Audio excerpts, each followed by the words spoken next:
J'appelle à mes côtés Fanny Cérez, docteur en architecture, associée à Atelier AA Architecture Humaine, et Florence Mathieu, fondatrice d'AINA, et Martial Paquet, directeur régional personnes âgées à la Mutualité française bourguignonne. On peut les applaudir.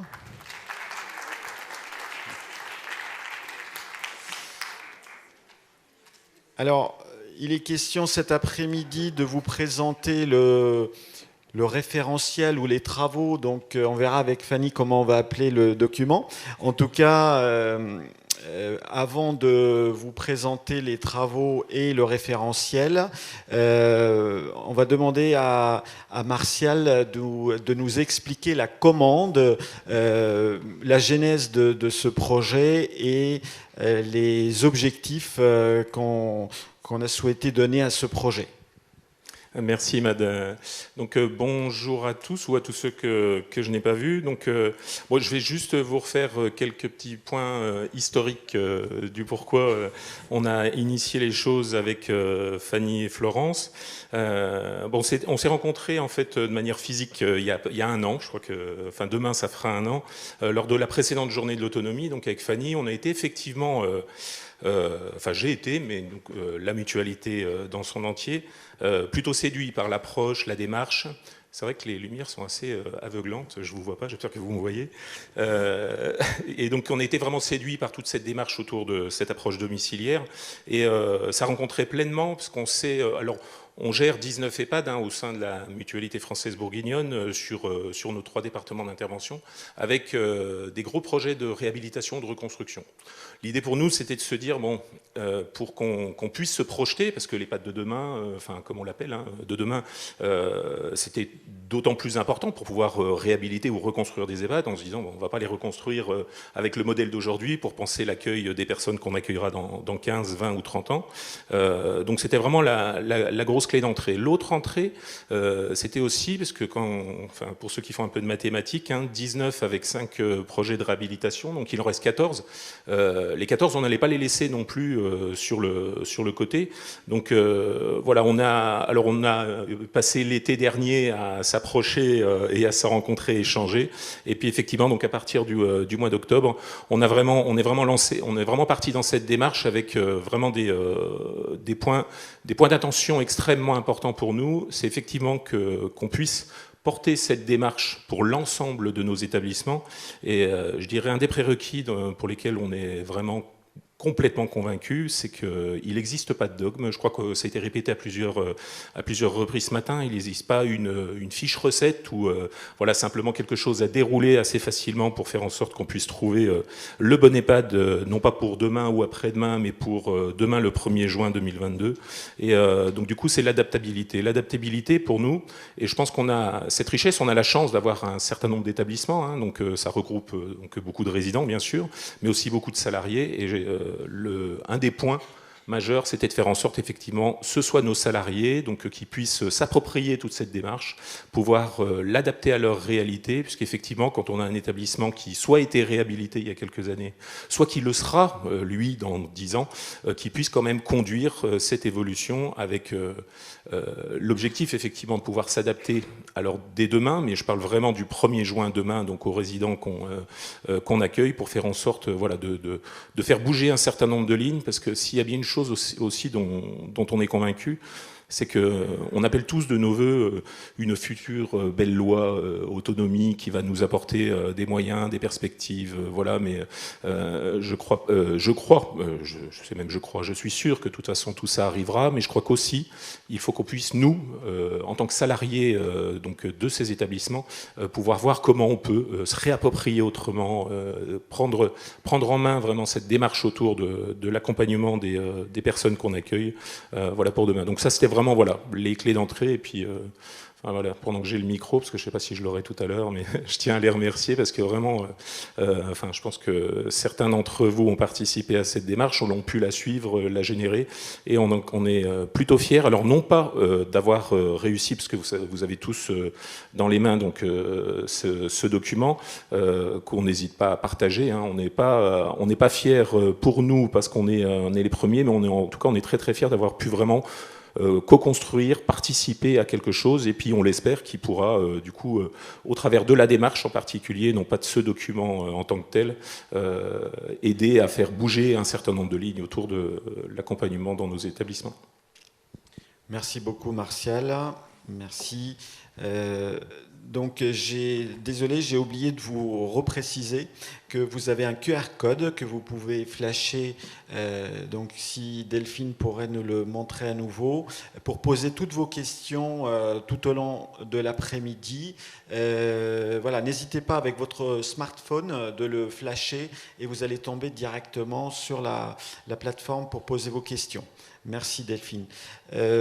Donc j'aimerais vous présenter Fanny Serrez maintenant, même si maintenant elle commence à être connue dans la région, puisque donc l'année dernière elle était venue à la première journée de l'autonomie. On a gardé tous un bon souvenir, du coup on l'a invitée à nouveau à la deuxième journée. Et pourquoi pas bon, on verra pour la troisième. Donc Fanny Serrez qui est architecte comme je l'ai dit, et c'est vrai qu'elle fait partie de ces architectes qui a la fibre soignante. Et donc j'ai apprécié aussi chez Florence, malgré un métier qui au départ n'est pas destiné aux soins, avec une expertise très pratique et pragmatique. Donc elles vont nous présenter à deux voix avec Florence Mathieu les travaux qui ont été menés et puis les orientations pour les établissements de demain. La transformation domiciliaire et le développement de démarches centrées sur l'humain. Voilà. Je vous passe la parole à toutes les deux. Oui, s'il vous plaît. On peut vous applaudir aussi. Très bien. Bonjour à tous et merci. Donc en effet, au départ, la mutualité et Martial, l'année dernière, venait me voir en disant on a des établissements à reconstruire et on manque terriblement d'outils, notamment pour parler à nos bailleurs, à ceux qui construisent pour nous. La question, c'est de quoi on a besoin et qu'est-ce qu'on leur commande. Et nous, c'est une chose que si vous m'avez déjà entendu parler, vous m'avez sans doute déjà entendu dire ça. Moi, je dis, un architecte, il ne peut pas répondre correctement à une question qui ne lui est pas ou qui est mal posée. Et poser les bonnes questions, ça, c'est le rôle du maître d'ouvrage, celui qui commande. Être maître de son ouvrage, c'est d'abord savoir ce qu'on demande. Et donc, quand Martial m'a dit, on voudrait un cahier des charges pour ces futurs établissements, j'ai dit, alors si vous voulez un catalogue de bonnes réponses, nous, on n'en donnera pas, parce qu'on pense que ce qui est important, c'est la démarche de projet. Par contre, réfléchir avec vous à un catalogue de bonnes questions, celles qui, comme disait Florence, celles qui suscitent, en fait, qui mettent vraiment le doigt là où c'est névralgique, on est prêt à se lancer dans l'aventure. Et c'est comme ça que, donc, moi d'habitude je fais beaucoup de programmation architecturale, donc du cahier des charges, mais pour un projet sur un territoire avec des habitants, jamais comme ça à une échelle macro, et c'est comme ça qu'il m'a semblé pertinent d'associer Florence à la démarche pour qu'elle nous outille méthodologiquement pour co-construire cet outil qui va permettre la transformation des établissements. Donc le nom, alors est-ce que c'est un référentiel? Ça faisait partie de la question. On se dit que ça pourrait, on espère que ça fera référence. Après, comme vous allez le voir, on va vous le présenter, vous le dérouler. Voilà, c'est pas forcément en tout cas quelque chose à appliquer en tant que tel. Et le titre, alors nous on était bien partis sur 100 idées pour la transformation des établissements, et puis peu à peu avec les équipes on s'est dit en fait il faut qu'on soit au-delà d'une idée de quelque chose pareil qui oriente, qui engage tout un chacun dans l'action. Et puis vous verrez, on avait toute une réflexion autour de quels sont les mots qu'on utilise, et derrière les mots il y a quelles sont les idées qu'on a dans la tête. Et donc les équipes sont arrivées avec cette idée de maison du grand âge. Donc voilà le document édité en version initiale et qui est amené à être implémenté avec et par les équipes, les résidents et les futurs résidents. Donc première version de ce guide.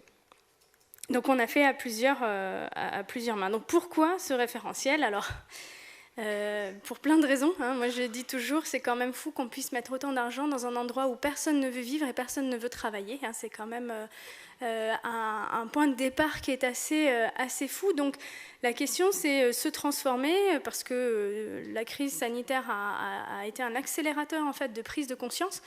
Mais c'est aussi se transformer parce qu'il y a une opportunité financière pour le faire en ce moment. C'est se transformer parce que les personnes et leurs besoins évoluent. Enfin, bref, pour des tas de raisons. Et la question derrière, c'est oui, mais comment ?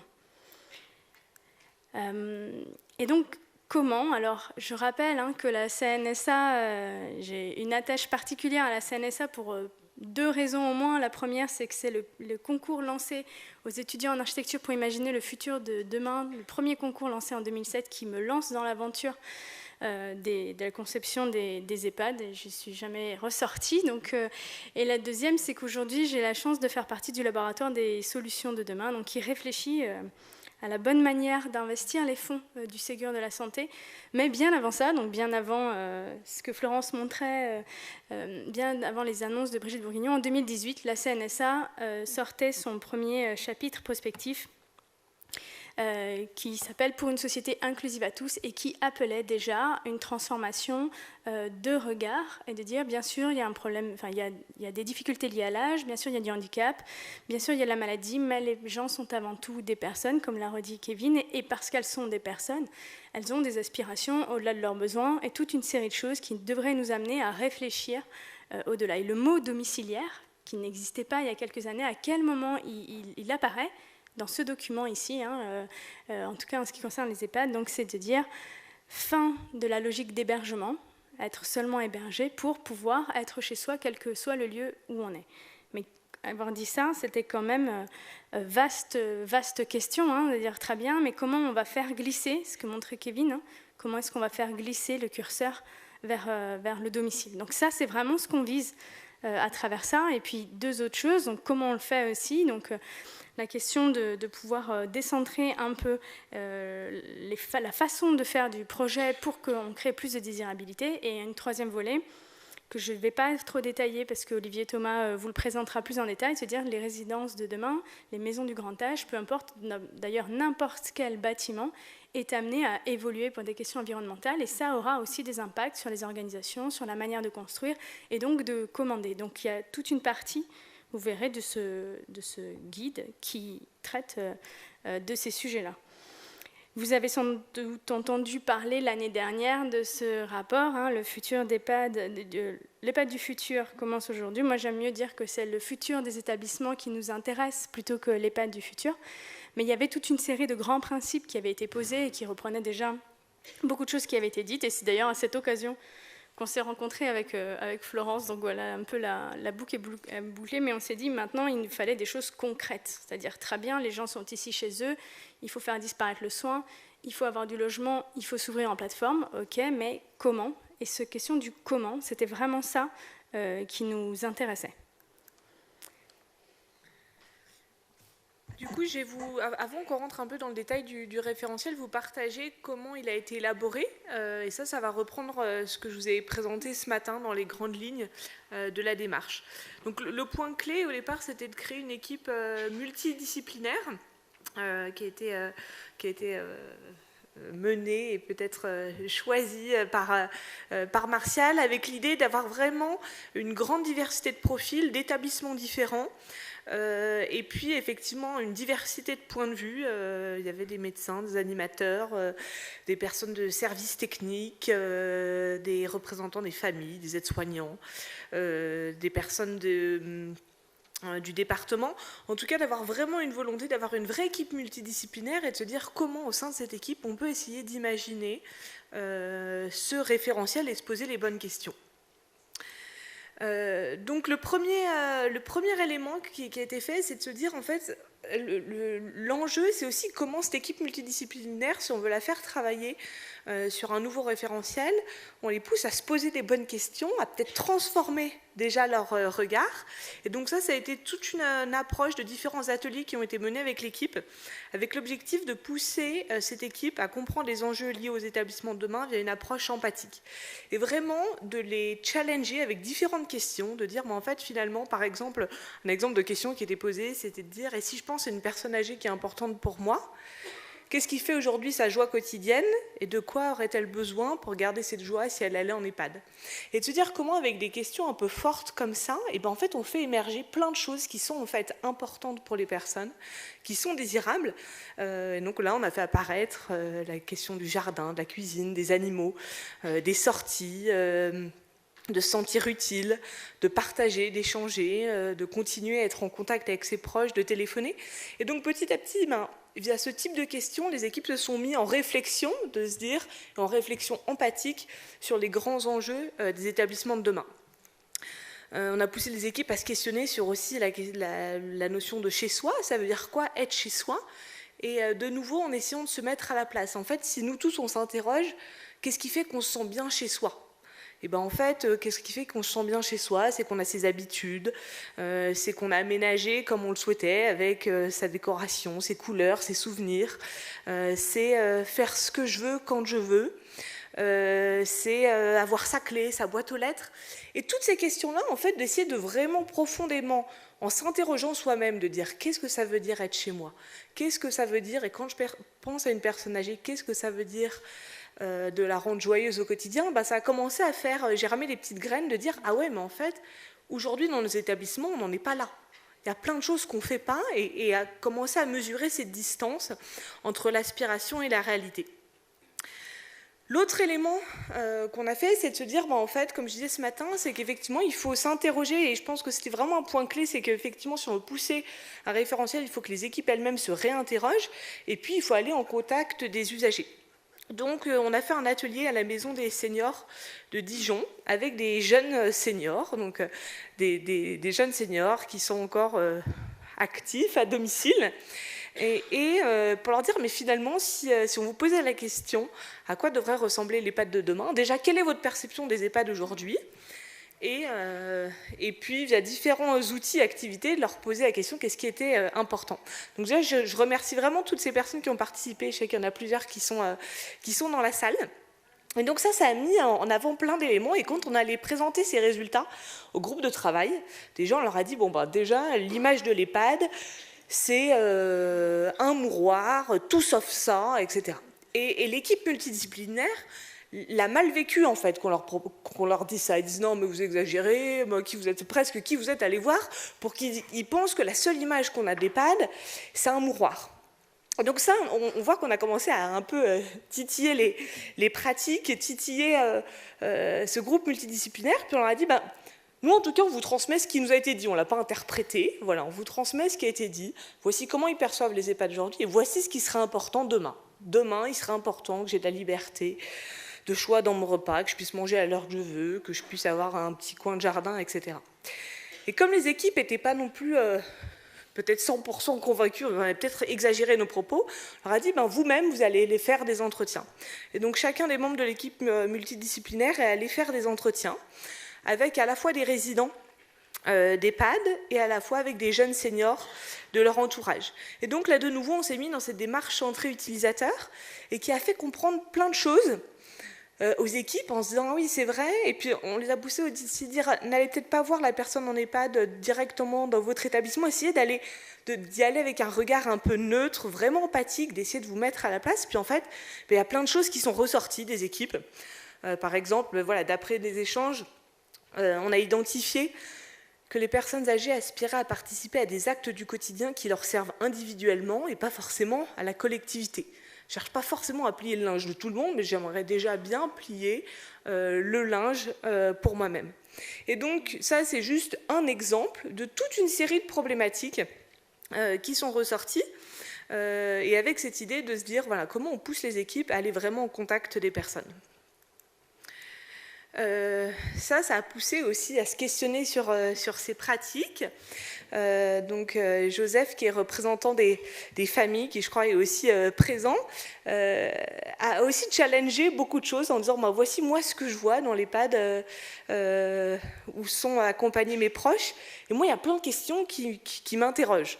Donc il a formulé ça sous forme de questions. Par exemple, dans un EHPAD, un résident assez dépendant se plaignait d'être mis au lit, plus ou moins forcé, nettement plus tôt par rapport à un horaire décent et à ses habitudes. Et il a soulevé ça, question, où se situait l'obstacle qui empêchait de coucher le résident à un horaire plus convenable. La réponse fut donnée, le personnel de jour va partir, nous ne pouvons pas perdre de temps, on commence à coucher les résidents. Et effectivement, alors là, on n'apporte pas de réponse, de dire comment on règle ce problème, mais en tout cas déjà de se poser cette question-là, et d'avoir quelqu'un qui effectivement challenge l'équipe multidisciplinaire en disant, mais en fait, pourquoi on a cette pratique-là? Et finalement, qu'est-ce qui nous amène à ça? Et d'arriver petit à petit, donc via ces différents exercices, s'interroger sur la notion chez soi, aller au contact des usagers, avoir des personnes qui challengent les pratiques des professionnels, à se dire, en fait, finalement, on a toute une série de questions qu'il faut qu'on repense. Je vous en donne juste quelques-uns. Vous verrez que tout le guide est orienté, les orientations pour nos maisons du grand âge sont organisées autour de ces questions-là. Des questions qui sont arrivées, l'équipe s'est dit, finalement, voilà, on a des challenges à résoudre. Comment faire pour que l'ensemble du personnel soit pleinement acteur de l'accompagnement des personnes âgées? Comment faire pour préserver l'identité des personnes en EHPAD? Comment faire pour concrètement améliorer l'image de l'EHPAD à l'extérieur? Comment faire pour que les personnes se sentent vivantes chaque jour en EHPAD? Et donc on a fait travailler les équipes, pas sur tous les challenges, mais sur certains des challenges qui nous semblaient prioritaires, en se disant, voilà, si on devait être créatif, si on devait imaginer des solutions concrètes pour répondre à ça, à quoi ça ressemblerait? Et donc pour imaginer ces idées, ce qu'on disait ce matin, c'est qu'en fait pour avoir de bonnes idées, il faut aussi être inspiré. Donc les équipes via le partenariat avec Dialogue Health, ont pu aussi s'inspirer de choses qui se font à l'étranger, de voir comment il y a des pratiques différentes qui peuvent nous inspirer et qui peuvent donner des réponses différentes. Il y a eu aussi des visites effectivement apprenantes, par exemple au sein des villages bleus, donc de se dire effectivement qu'est-ce qui se fait à l'autre bout du monde, mais qu'est-ce qui se fait peut-être à côté de chez nous, qui peut nous donner un regard différent. Et ensuite, on a poussé les équipes à arriver sur des solutions hyper concrètes. Donc face au challenge que je vous disais tout à l'heure, les équipes sont arrivées, alors là c'était l'exercice, il fallait faire des affiches promotionnelles de lancement des nouvelles idées, de se dire par exemple, pas besoin de blouse pour prendre soin, démédicaliser pour réhumaniser. Chez vous, vous avez une boîte aux lettres, chez vous, vous l'aurez toujours. Des exemples hyper pragmatiques et hyper concrets qui participent petit à petit à cette notion de rendre plus domiciliaires les établissements. Donc ça, c'était une façon de prototyper. L'autre façon de prototyper, on a poussé les équipes à se questionner via un atelier qu'on va appeler atelier Lego, de se dire, et si en fait, demain, on essayait de reconstruire et repenser complètement l'organisation d'un établissement, avec un postulat de départ, faire mieux, ce n'est pas faire plus, c'est faire autrement. Et si on imaginait des établissements radicalement différents, dans une logique domiciliaire, à quoi ressemblerait-il? Et en leur disant, on va rester quand même dans des standards assez classiques de nombre de mètres carrés qu'on trouve dans un établissement. L'objectif, ce n'est pas de dupliquer le nombre, enfin, de multiplier les mètres carrés, mais par contre, comment on les répartit autrement? Quelles questions ça pose, en fait? Où est-ce qu'on va positionner les locaux de soins? Où est-ce qu'on va positionner les espaces collectifs? Quelle forme on donne à ça? Est-ce qu'on est obligé de circuler par l'intérieur ou peut-on circuler par l'extérieur? Comment on recrée les petites unités de vie? Et donc ça, c'est aussi été des exercices hyper pragmatiques et concrets qui ont permis de pousser les équipes à s'interroger. Et donc, tous ces enseignements des ateliers qui ont fait petit à petit cheminer l'équipe ont été synthétisés dans le référentiel, donc, que Fanny va présenter en détail. Peut-être un point clé, effectivement, on a dit plusieurs fois ce matin, le référentiel, l'objectif, ce n'est pas que ce soit quelque chose de figé avec une liste de cases à cocher. Mais déjà, ce que je disais ce matin, c'est que l'important, c'est de se poser la bonne question. Donc toutes les pages sont organisées de cette façon-là. C'est de se dire, si effectivement on veut faire bouger les lignes dans les établissements actuels, il y a déjà des vraies questions à se poser. Par exemple, celle qui est affichée là, comment faire pour rendre le soin invisible? Effectivement, si on veut être dans une approche plus domiciliaire, comment on quitte le code hospitalier? Et ça pose cette question-là. Et donc, tout le référentiel est organisé autour d'une question centrale, de grandes thématiques de solutions, et puis une série de bonnes idées. Alors effectivement, Ima disait ce matin, de trucs astuces. Effectivement, on peut peut-être le voir comme ça. C'est une série de petites idées qui effectivement peuvent être mises en place, et puis aussi de pièges à éviter, parce qu'on peut vite en fait penser qu'on va faire bien dans un sens, et puis finalement, ça crée l'effet inverse. Et après, tout l'enjeu, c'est en fait de vous inciter à vous le compléter. Donc nous, on a commencé une liste de bonnes idées, et tout l'enjeu de ce référentiel, c'est qu'il soit évolutif, que vous l'expérimentiez, que vous disiez, si on prend une de ces problématiques, comment faire pour dissimuler le soin? Peut-être qu'on peut s'inspirer des idées qui sont là, peut-être qu'on peut aussi être créatif en équipe, imaginer d'autres choses, les tester, et puis se dire que, effectivement, on se donnera rendez-vous dans quelques temps pour faire le bilan, qu'est-ce qui marche pas, et puis compléter avec les idées que vous avez eues. Donc je vais laisser la main, là c'était un peu plus sur la façon dont le référentiel a été imaginé avec cette notion d'approche centrée utilisateur.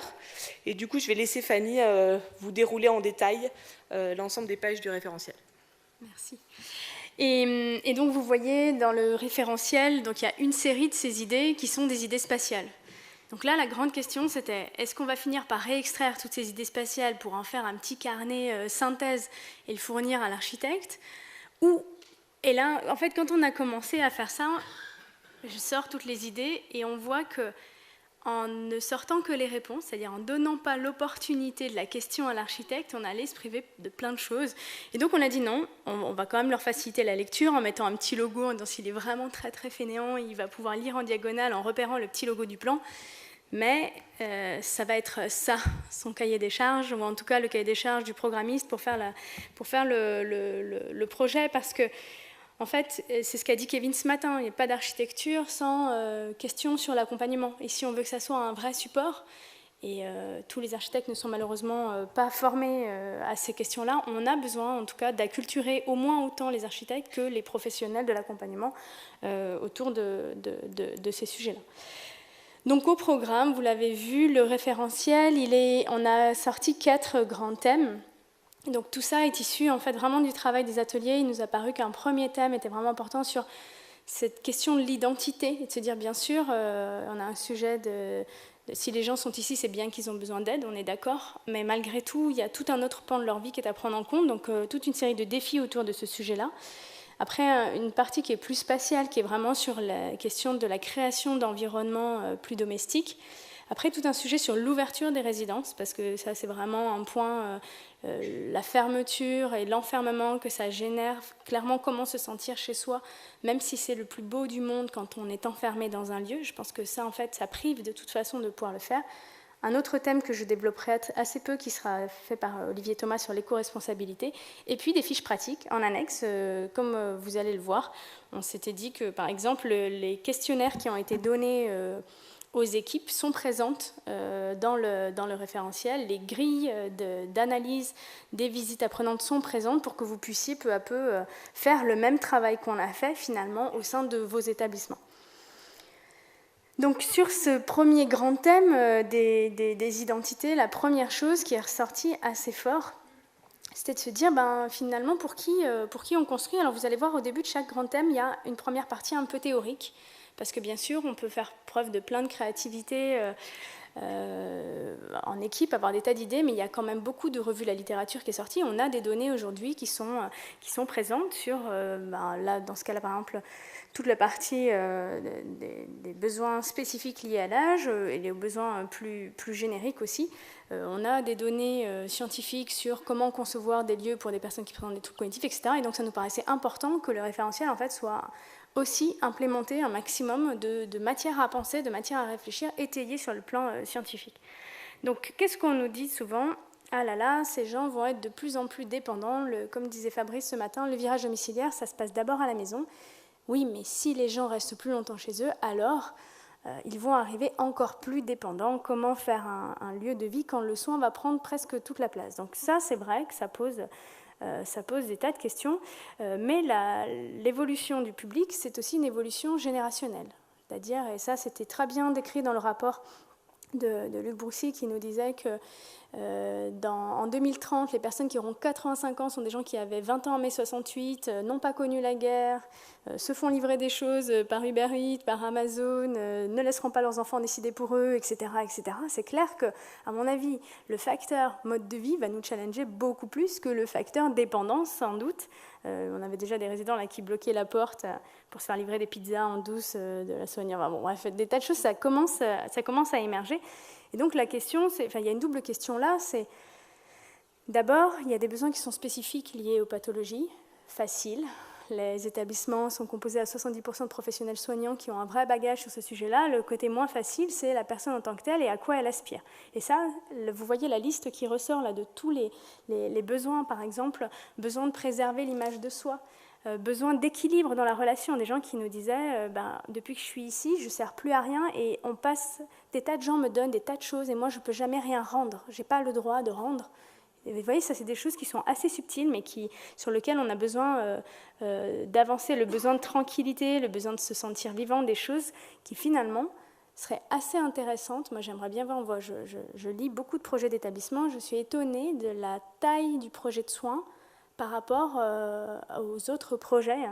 Et peut-être qu'il y a beaucoup à écrire sur ça. Comment est-ce qu'on va faire pour tout ça? Et clairement, ça bouge. Donc, dans les organisations, admettons que c'est facile. Sur la partie bâtimentaire, moi, ce que je dis aujourd'hui, c'est qu'au moment où on commence à penser à un bâtiment, le moment où il sera livré, 5 ans si les planètes s'alignent, 7 à 10 parfois, et puis après, le bâtiment, il va être amorti sur 30 ans. Ça veut dire qu'on va être en train de penser maintenant quelque chose qui peut-être va être utilisé dans 40 ans.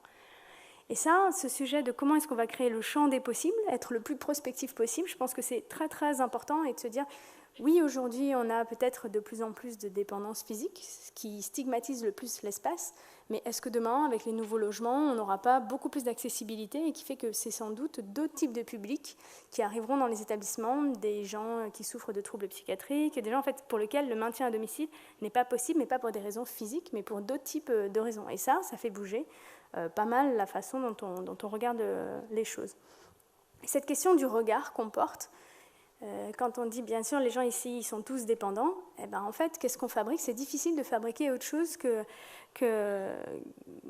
de l'hôpital, d'une certaine manière. Et donc, on s'est dit, comment on va faire pour changer le regard sur les personnes et voir au-delà? Comment on va faire pour que les professionnels voient les capacités des personnes?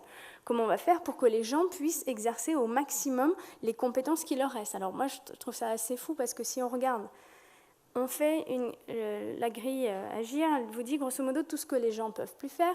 Et puis c'est même plus pervers que ça. Un médecin me disait il n'y a pas très longtemps, avec tous les coups de pathos, grosso modo, si les résidents sont moins dépendants, je vais perdre des moyens. Donc en fait, on est dans un système de tarification qui fabrique la dépendance qu'elle prend en charge d'une certaine manière, qu'on est un peu sur un cercle vicieux, et sans doute que dans le sujet évaluation, donc vous voyez, on n'est pas du tout sur des questions spatiales, et pour autant elles impactent directement les questions spatiales, c'est de dire, est-ce qu'on est capable d'évaluer les compétences restantes, par exemple? Et est-ce qu'on est capable de développer, par exemple, le type d'entretien qu'on a fait mener sur le fameux le sujet projet de vie? On voit des projets de vie parfois qui ne sont pas faits, parfois qui sont faits plusieurs mois après l'entrée en établissement. Qu'est-ce qu'on pose comme question? Est-ce que c'est le speed dating entre les activités proposées par l'animation et les personnes? Ou est-ce qu'on s'intéresse à des besoins plus profonds? Et le point qui a vraiment qui est ressorti, c'était le sujet de quels sont les mots qu'on emploie. Et donc, on a fait un petit focus sur ce vocabulaire. Et ça, je pense que ça a l'air anecdotique. Mais clairement, les mots employés, ils fabriquent beaucoup d'institutions et de choses bizarres. Je montrais par exemple, est-ce que vous voulez participer à un atelier cuisine thérapeutique, Madame Machin? En fait, même si la cuisine ressemble à une vraie cuisine, quand on parle comme ça, on ne dit pas des choses ordinaires de la vie de tous les jours. Et ça, dans la tête des gens, c'est quand même très, très inscrit. Donc, trouver les mots pour aller vers des choses, par exemple, de l'accueil à l'emménagement, c'est pas pareil, faire un accueil, un transfert, on a des établissements qui nous parlent de transfert entre le SSR et l'EHPAD, c'est le transfert. Bon, alors vous êtes transféré, quand je quitte un logement et que je vais vers un autre, je déménage. C'est pas pareil. Alors moi, j'ai vu des transferts, par exemple, ça se passe avec un sac poubelle avec les vêtements de la dame à l'horizontale. Un déménagement, ça implique toute une série d'autres choses. Donc cette question des mots, C'est un tout petit changement, mais qui, en fait, c'est un peu le début. C'est de prendre conscience de ce qu'on dit, prendre conscience des idées qu'on a dans la tête derrière ce qu'on dit pour pouvoir réinterroger ça. Est-ce que c'est vraiment ça qu'on veut faire ? Ou est-ce qu'on veut aller un peu plus loin ? Et là, pour aller, par exemple, sur cette question de passer d'une entrée à un accueil, je pense d'un accueil à un emménagement, clairement, la façon dont les gens arrivent est très, très prédictive de la qualité de la vie qu'elle va avoir ici. Entre avoir choisi, pas choisi, des gens qui nous disent la façon dont ils sont rentrés, où il y a eu un vrai soin, où elle a pu choisir des affaires, etc., ça change tout. Donc on se dit, tiens, comment est-ce qu'on va être capable finalement, de permettre de recenser ce qui est essentiel pour les gens, des choses simples, hein, mais par exemple, les personnes, souvent, vous savez, l'établissement a le trousseau. Donc on vous dit le trousseau comme en colonie de vacances, ça c'est un peu bizarre d'ailleurs, je ne sais pas vous quand vous déménagez, mais moi, mon nouveau propriétaire, il ne me file pas le trousseau de ce que je vais emmener, mais émettons. Et puis souvent, la famille, bonne élève, qu'est-ce qu'elle fait ? Le minimum, le trousseau devient le maximum. Et ça, c'est terrible. Et la question, c'est qu'est-ce qui était essentiel pour les gens ? Est-ce que c'est vraiment 6 gants de toilette, etc. Et comment on fait pour recenser ces petites choses qui vont créer une chose différente ? Et puis bien sûr, la question de la personnalisation. Comment se sentir chez soi quand on vous dit en arrivant que l'endroit où vous pouvez mettre des choses, c'est sur le tableau de liège collé à l'entrée, 80 cm par 1,20 m, et c'est là, et c'est nulle part ailleurs. Ça, c'est un peu difficile en termes d'appropriation. Donc là, on a pu travailler en réfléchissant sur même quels sont les mots, là encore, quel est le discours qui est employé au début. Quand on meuble une chambre de A à Z, c'est très tentant, hein, de la livrer meublée, mais du coup, qu'est-ce qui reste comme place ? Et donc des gens, alors déjà, il y a des gens qui ne savent même pas qu'ils sont là pour toujours, ça c'est le pire, hein. Des gens qui pensent qu'ils sont là temporairement, mais d'autres qui ont dit, en fait, j'ai ramené que mes vêtements, mais cette question de dire, est-ce qu'on est capable de réinventer notre procédure pour pouvoir finalement favoriser ça, et c'est un peu comme la prévention, je pense, d'une certaine manière, c'est investir en amont pour améliorer la qualité du séjour jusqu'au bout. Et puis aussi prendre le temps, peut-être pour la personne, de faire le deuil. Vous voyez toutes ces étapes qui font qu'on déménage, tout ça fait que peu à peu, un par un, on avance, on fait le deuil de l'étape d'avant. Là, moi, j'avais une dame qui disait, quand j'ai déménagé, j'ai pas pu dire, quand je suis rentrée ici, j'ai pas pu dire au revoir, et je sais même pas le numéro de téléphone d'ici, et en fait, fin des relations avec ses amis. Donc on pense toujours aux familles, super, on préserve les liens avec les familles, mais souvent les gens ont en fait beaucoup plus de liens avec d'autres gens que la famille. Et ça, toutes ces choses-là sont des choses qui sont vraiment, vraiment importantes. Et toujours sur la préservation de l'identité, cette question, c'était de dire, dès lors qu'on va s'intéresser aux capacités, à ce que les gens ont envie de faire, etc., finalement, l'accompagnement, ce n'est pas qu'une question de soignants, ça devient l'affaire de tous. La personne qui est là au service technique et qui bricole dans les lieux de vie, dans les espaces privatifs, en fait, ils peuvent être acteurs de l'accompagnement en aidant Madame Machin à s'installer chez elle. La personne qui fait le ménage dans sa chambre, elle peut être acteur de l'accompagnement en faisant avec elle le ménage. Et comment est-ce que vous voulez que je nettoie votre chambre ? Ou même, comment est-ce qu'on est capable de travailler autour de tout ça ? Et donc là, il y a eu plusieurs choses qui sont sorties. Et je pense que ça, c'était un sujet névralgique. Donc au début, ce n'était pas forcément le point où on s'est dit, tiens, mettons dans un référentiel des choses autour de ça. Et puis finalement, le sujet de oui, mais quand on est en mode dégradé, comme on entend souvent, et qu'il nous manque 4 professionnels tous les jours, comment est-ce qu'on est capable de faire un accompagnement de qualité ?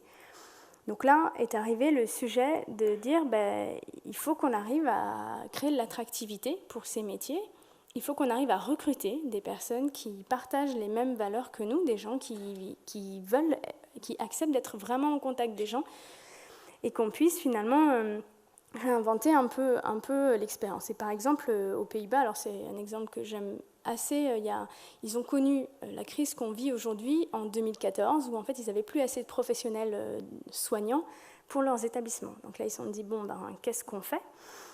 Et ils ont décidé ça va l'air anecdotique, mais de changer le regard qu'ils portaient sur la santé. Ils ont dit, en fait, on n'est pas capable, on n'a pas les moyens d'une santé physiologique soignante, et donc il faut qu'on aille vers une santé qui est plus sociale. Ils ont transformé comme ça, et aujourd'hui, ils ont des assistants de vie, des assistants de bien-être à la place d'aides-soignants. Et donc, ça ouvre toute une série de choses, et on se dit, ils n'ont plus la séparation qu'on peut avoir du travail, comme on a en France, avec des personnes qui s'occupent du cadre de vie, d'autres qui s'occupent des personnes elles-mêmes, etc. Donc, peu à peu, ça bouge, ça évolue. Là, on se trouve confronté à d'autres problématiques qui est, oui, mais il y en a un qui est payé par l'ARS et l'autre qui est payé par la personne elle-même. Est-ce qu'on est capable? Donc moi, je pense que la créativité, en fait, il faut qu'on aille challenger aussi jusque-là. D'ailleurs, on avait quelqu'un du conseil départemental et on disait, enfin, il faut qu'on arrive à réfléchir sur ces sujets aussi, parce qu'on ne pourra pas avoir de vraie transformation tant qu'on dira, bah, ça, c'est pas moi qui m'en occupe, ça, c'est pas moi qui m'en occupe, et que les gens continueront à nettoyer 14 chambres. Donc voilà. Donc à chaque fois, on propose des éléments qui méritent la réflexion. Vous voyez par exemple de réfléchir sur quels sont les horaires de travail. Est-ce qu'on est en coupé? Est-ce qu'on est en temps partiel? Est-ce qu'on est en 12 heures? Est-ce qu'on est en 10 heures? Ça a l'air de petites choses, mais en fait, ça a des impacts très très grands sur le recrutement. Finalement, est-ce que l'établissement il a une bonne image? Là, on retombe encore sur l'image. Comment est-ce qu'on est capable de montrer qu'on fait des choses chouettes et donner envie aux autres de venir ici? Et on se disait même, finalement, alors je reviens sur la question de la dépendance, mais la question de la dépendance, c'est intéressant. On dit tous les résidents sont dépendants. Moi, j'aime bien dire aux professionnels, c'est vrai, ils sont dépendants de vous, mais il me semble que vous êtes aussi dépendants d'eux, ne serait-ce que pour avoir votre salaire à la fin du mois. Et donc, on disait, mais après tout, pourquoi est-ce que les résidents ne participeraient pas aussi au recrutement, par exemple, des gens qui vont s'occuper d'eux? Alors, ça peut paraître fou, et en même temps, si vous étiez à domicile, à quel moment vous envisageriez que quelqu'un que vous n'ayez pas choisi soit là au quotidien dans votre intimité? Voilà. Et ça, c'est peut-être des choses qui, peu à peu, peuvent faire bouger les lignes et envoyer aussi un message très fort. Imaginez un peu, si un entretien d'embauche, il y avait un résident à la table, ça dirait très clairement comment on travaille ici, quelle place ont les gens, qui est chez qui. Vous vous souvenez la question que disait Kevin, qui est chez qui? Ben là, ça dirait bien le cadre. Et comme on l'a dit aussi tout à l'heure, que Fabrice en a bien parlé, être chez soi, c'est faire ce qu'on veut, la maîtrise, faire ce qu'on veut quand on veut. Et ça, alors, cette question de qu'est-ce qu'on a le droit de faire, c'est un grand sujet, et on avait mis en place un petit quiz pour poser toute une série de questions. Est-ce qu'on a le droit de choisir ses vêtements, de se lever à l'heure qu'on veut, de machin, etc. Ce qu'on s'est rendu compte avec les équipes, c'est que d'abord, tout le monde ne dit pas la même chose. Donc c'est intéressant, c'est des fois oui, des fois non. Ah ben ça, je ne sais pas. Et on s'est dit que cette question de quelle est l'effectivité des droits et des libertés des personnes, c'est quand même un point qui est essentiel, et que par rapport à ça, tous ces sujets sont complexes, mais que ça pourrait être intéressant d'avoir un outil un peu d'autodiagnostic, et vous pourriez photocopier cette page, la faire faire à tous vos salariés et voir qu'est-ce qui ressort. Et ce qui est intéressant, c'est de se dire, bah, tiens, est-ce que oui, on a le droit? Mais si on a le droit, est-ce que les résidents savent qu'ils ont le droit? Est-ce que les salariés savent que les résidents ont le droit? Vous voyez, toute une série de questions à se poser. Et si on n'a pas le droit, etc., est-ce que c'est important pour les gens? Et si c'est important pour les gens, est-ce qu'on ne peut pas faire décaler? Et voilà. Et si on ne sait pas, alors pourquoi est-ce qu'on ne sait pas? Voilà, de se dire, et ça, je pense que c'est des choses qui sont faciles à faire, juste un petit autodiag déjà. Et de pouvoir entamer la discussion entre les équipes et d'ailleurs les résidents eux-mêmes. Est-ce qu'ils pensent qu'ils ont le droit d'eux? Vous seriez surpris du niveau d'autocensure des personnes qui pensent, parce qu'elles sont rentrées en établissement, que de toute façon elles ont abandonné la totalité de leurs droits à l'entrée. Voilà. Et donc par rapport à ça, ce qu'on vous a fait, c'était toute une série, vous allez le voir dans le référentiel, de références à une clarification de ce qu'on a le droit de faire et de ne pas faire. Et vous serez peut-être surpris de découvrir qu'il y a certaines privations de liberté qu'on exerce au quotidien des établissements qui, en fait, sont illégales. Donc jusque-là, on a, comme je le disais, des gens plutôt conciliants. Peut-être que la génération qui arrive viendra en EHPAD avec un avocat et que le risque pénal se déportera parce que les établissements seront accusés de priver les personnes de leurs droits. Pour mémoire, la défenseur des droits a reçu pendant le Covid 600 plaintes. C'est quand même très important. Donc ça veut bien dire que c'est un sujet sur lequel on peut vraiment progresser. Et sur la partie, je ne l'ai pas marqué là, mais purement de l'aménagement de l'espace, celle qui me tient le plus à cœur, souvent on prive les gens d'amener leurs meubles, etc. Vous comprenez, ce n'est pas aux normes de sécurité incendie. Il se trouve qu'il existe un petit guide là, qui est en violet et que vous pouvez télécharger, qui est présent dans les ressources à la fin, qui dit une chose d'abord, si les établissements sont anti-BJ, et ça j'ai déjà dit l'année dernière, je redis, en fait les personnes, leur chambre et leur domicile aux yeux des pompiers, ça veut dire qu'ils peuvent y amener l'ensemble des éléments qu'ils veulent, y compris leurs oreillers, leurs draps, leurs rideaux, leurs meubles, etc. Voilà, donc il y a quelques outils méthodologiques aussi où on a à déconstruire en fait, nos représentations sur ce qui est autorisé et ce qui est interdit pour sortir un peu de cette injonction. Liberté, sécurité. Parfois, on fait de la sursécurité parce qu'on ignore les textes. Et je rappelle qu'en France, les droits sont opposables quand même. Ça veut dire que tout ce qui n'est pas formellement interdit est autorisé et que ce qu'on découvre, c'est que dans les établissements, malheureusement, tout ce qui n'est pas formellement autorisé est interdit. Donc peut-être que des règlements de fonctionnement qui autorisent aussi, au lieu de dire vous n'avez pas le droit de faire ça, vous n'avez pas le droit de faire ça, peut-être qu'on devrait dire vous avez le droit de faire ça, vous avez le droit de faire ça, vous avez le droit de faire ça. Voilà, donc tout ce sujet-là autour de la préservation de l'identité sont des points très forts. Vous voyez les améliorations à faire ce quiz, discuter autour de ça. Peut-être que rien que ça, découvrir que les gens peuvent meubler leur chambre, c'est des toutes petites choses, mais qui peuvent changer radicalement l'expérience des personnes. Deuxième thème, alors celui qui peut intéresser tous les établissements qui ont des projets. Donc je ne vais pas revenir sur ça, mais c'est ce que Kevin vous a expliqué tout à l'heure. En fait, dans des environnements qui sont iatrogènes, qu'il a appelés dishabilitants, finalement, plus on a ces environnements qui sont étonnants, bizarres, enfermants, en tout cas peu connus pour les personnes, plus ça augmente les troubles. Plus ça augmente les troubles et plus les professionnels passent du temps à gérer les troubles au lieu d'être en accompagnement direct auprès des personnes. Comment ça se solde? Souvent par de la contention, qui elle-même se solde par la perte de vie sociale, d'estime de soi, augmentation de la dépendance, des gens qui chutent ou qui sont attachés à leur fauteuil, augmentation de la charge de travail, épuisement, etc. Donc là, on est un peu dans ce cercle qui est au bout. Il y a des tas de choses, c'est très très difficile. Hein. La perte du sens au travail, on disait, mais ça c'est le sujet de l'attractivité des métiers. Nous, la proposition qu'on vous dit là, c'est peut-être qu'il faut qu'on remonte à la base, c'est-à-dire intervenir sur l'environnement pour prévenir ce cercle vicieux et renverser finalement cette tendance. Donc là aussi, il se trouve qu'on a beaucoup de revues de la littérature qui existent sur le sujet, sur les liens qu'il y a entre certaines morphologies architecturales et la manifestation des troubles du comportement. Et donc vous voyez par exemple qu'en créant des environnements qui sont domestiques, comme à la maison, on a une amélioration du sommeil, de l'autonomie, de la venue des familles, de la qualité de vie, moins de déambulation, donc toute une série de choses en fait, qui impactent de manière très très positive les personnes. Donc comment on fait des espaces domestiques? Alors tout à l'heure, il y avait la question de la taille. C'est quoi la taille? En fait, Kevin a bien répondu, c'est pas la taille qui est importante, c'est l'échelle. L'échelle, c'est le rapport de dimension. Alors, par exemple, je ne sais pas vous, mais moi, dans ma maison, je ne fais pas 250 mètres entre ma chambre et ma salle à manger. Et chez moi, je n'ai pas 25 tables dans ma salle à manger, je n'ai pas 14 lustres.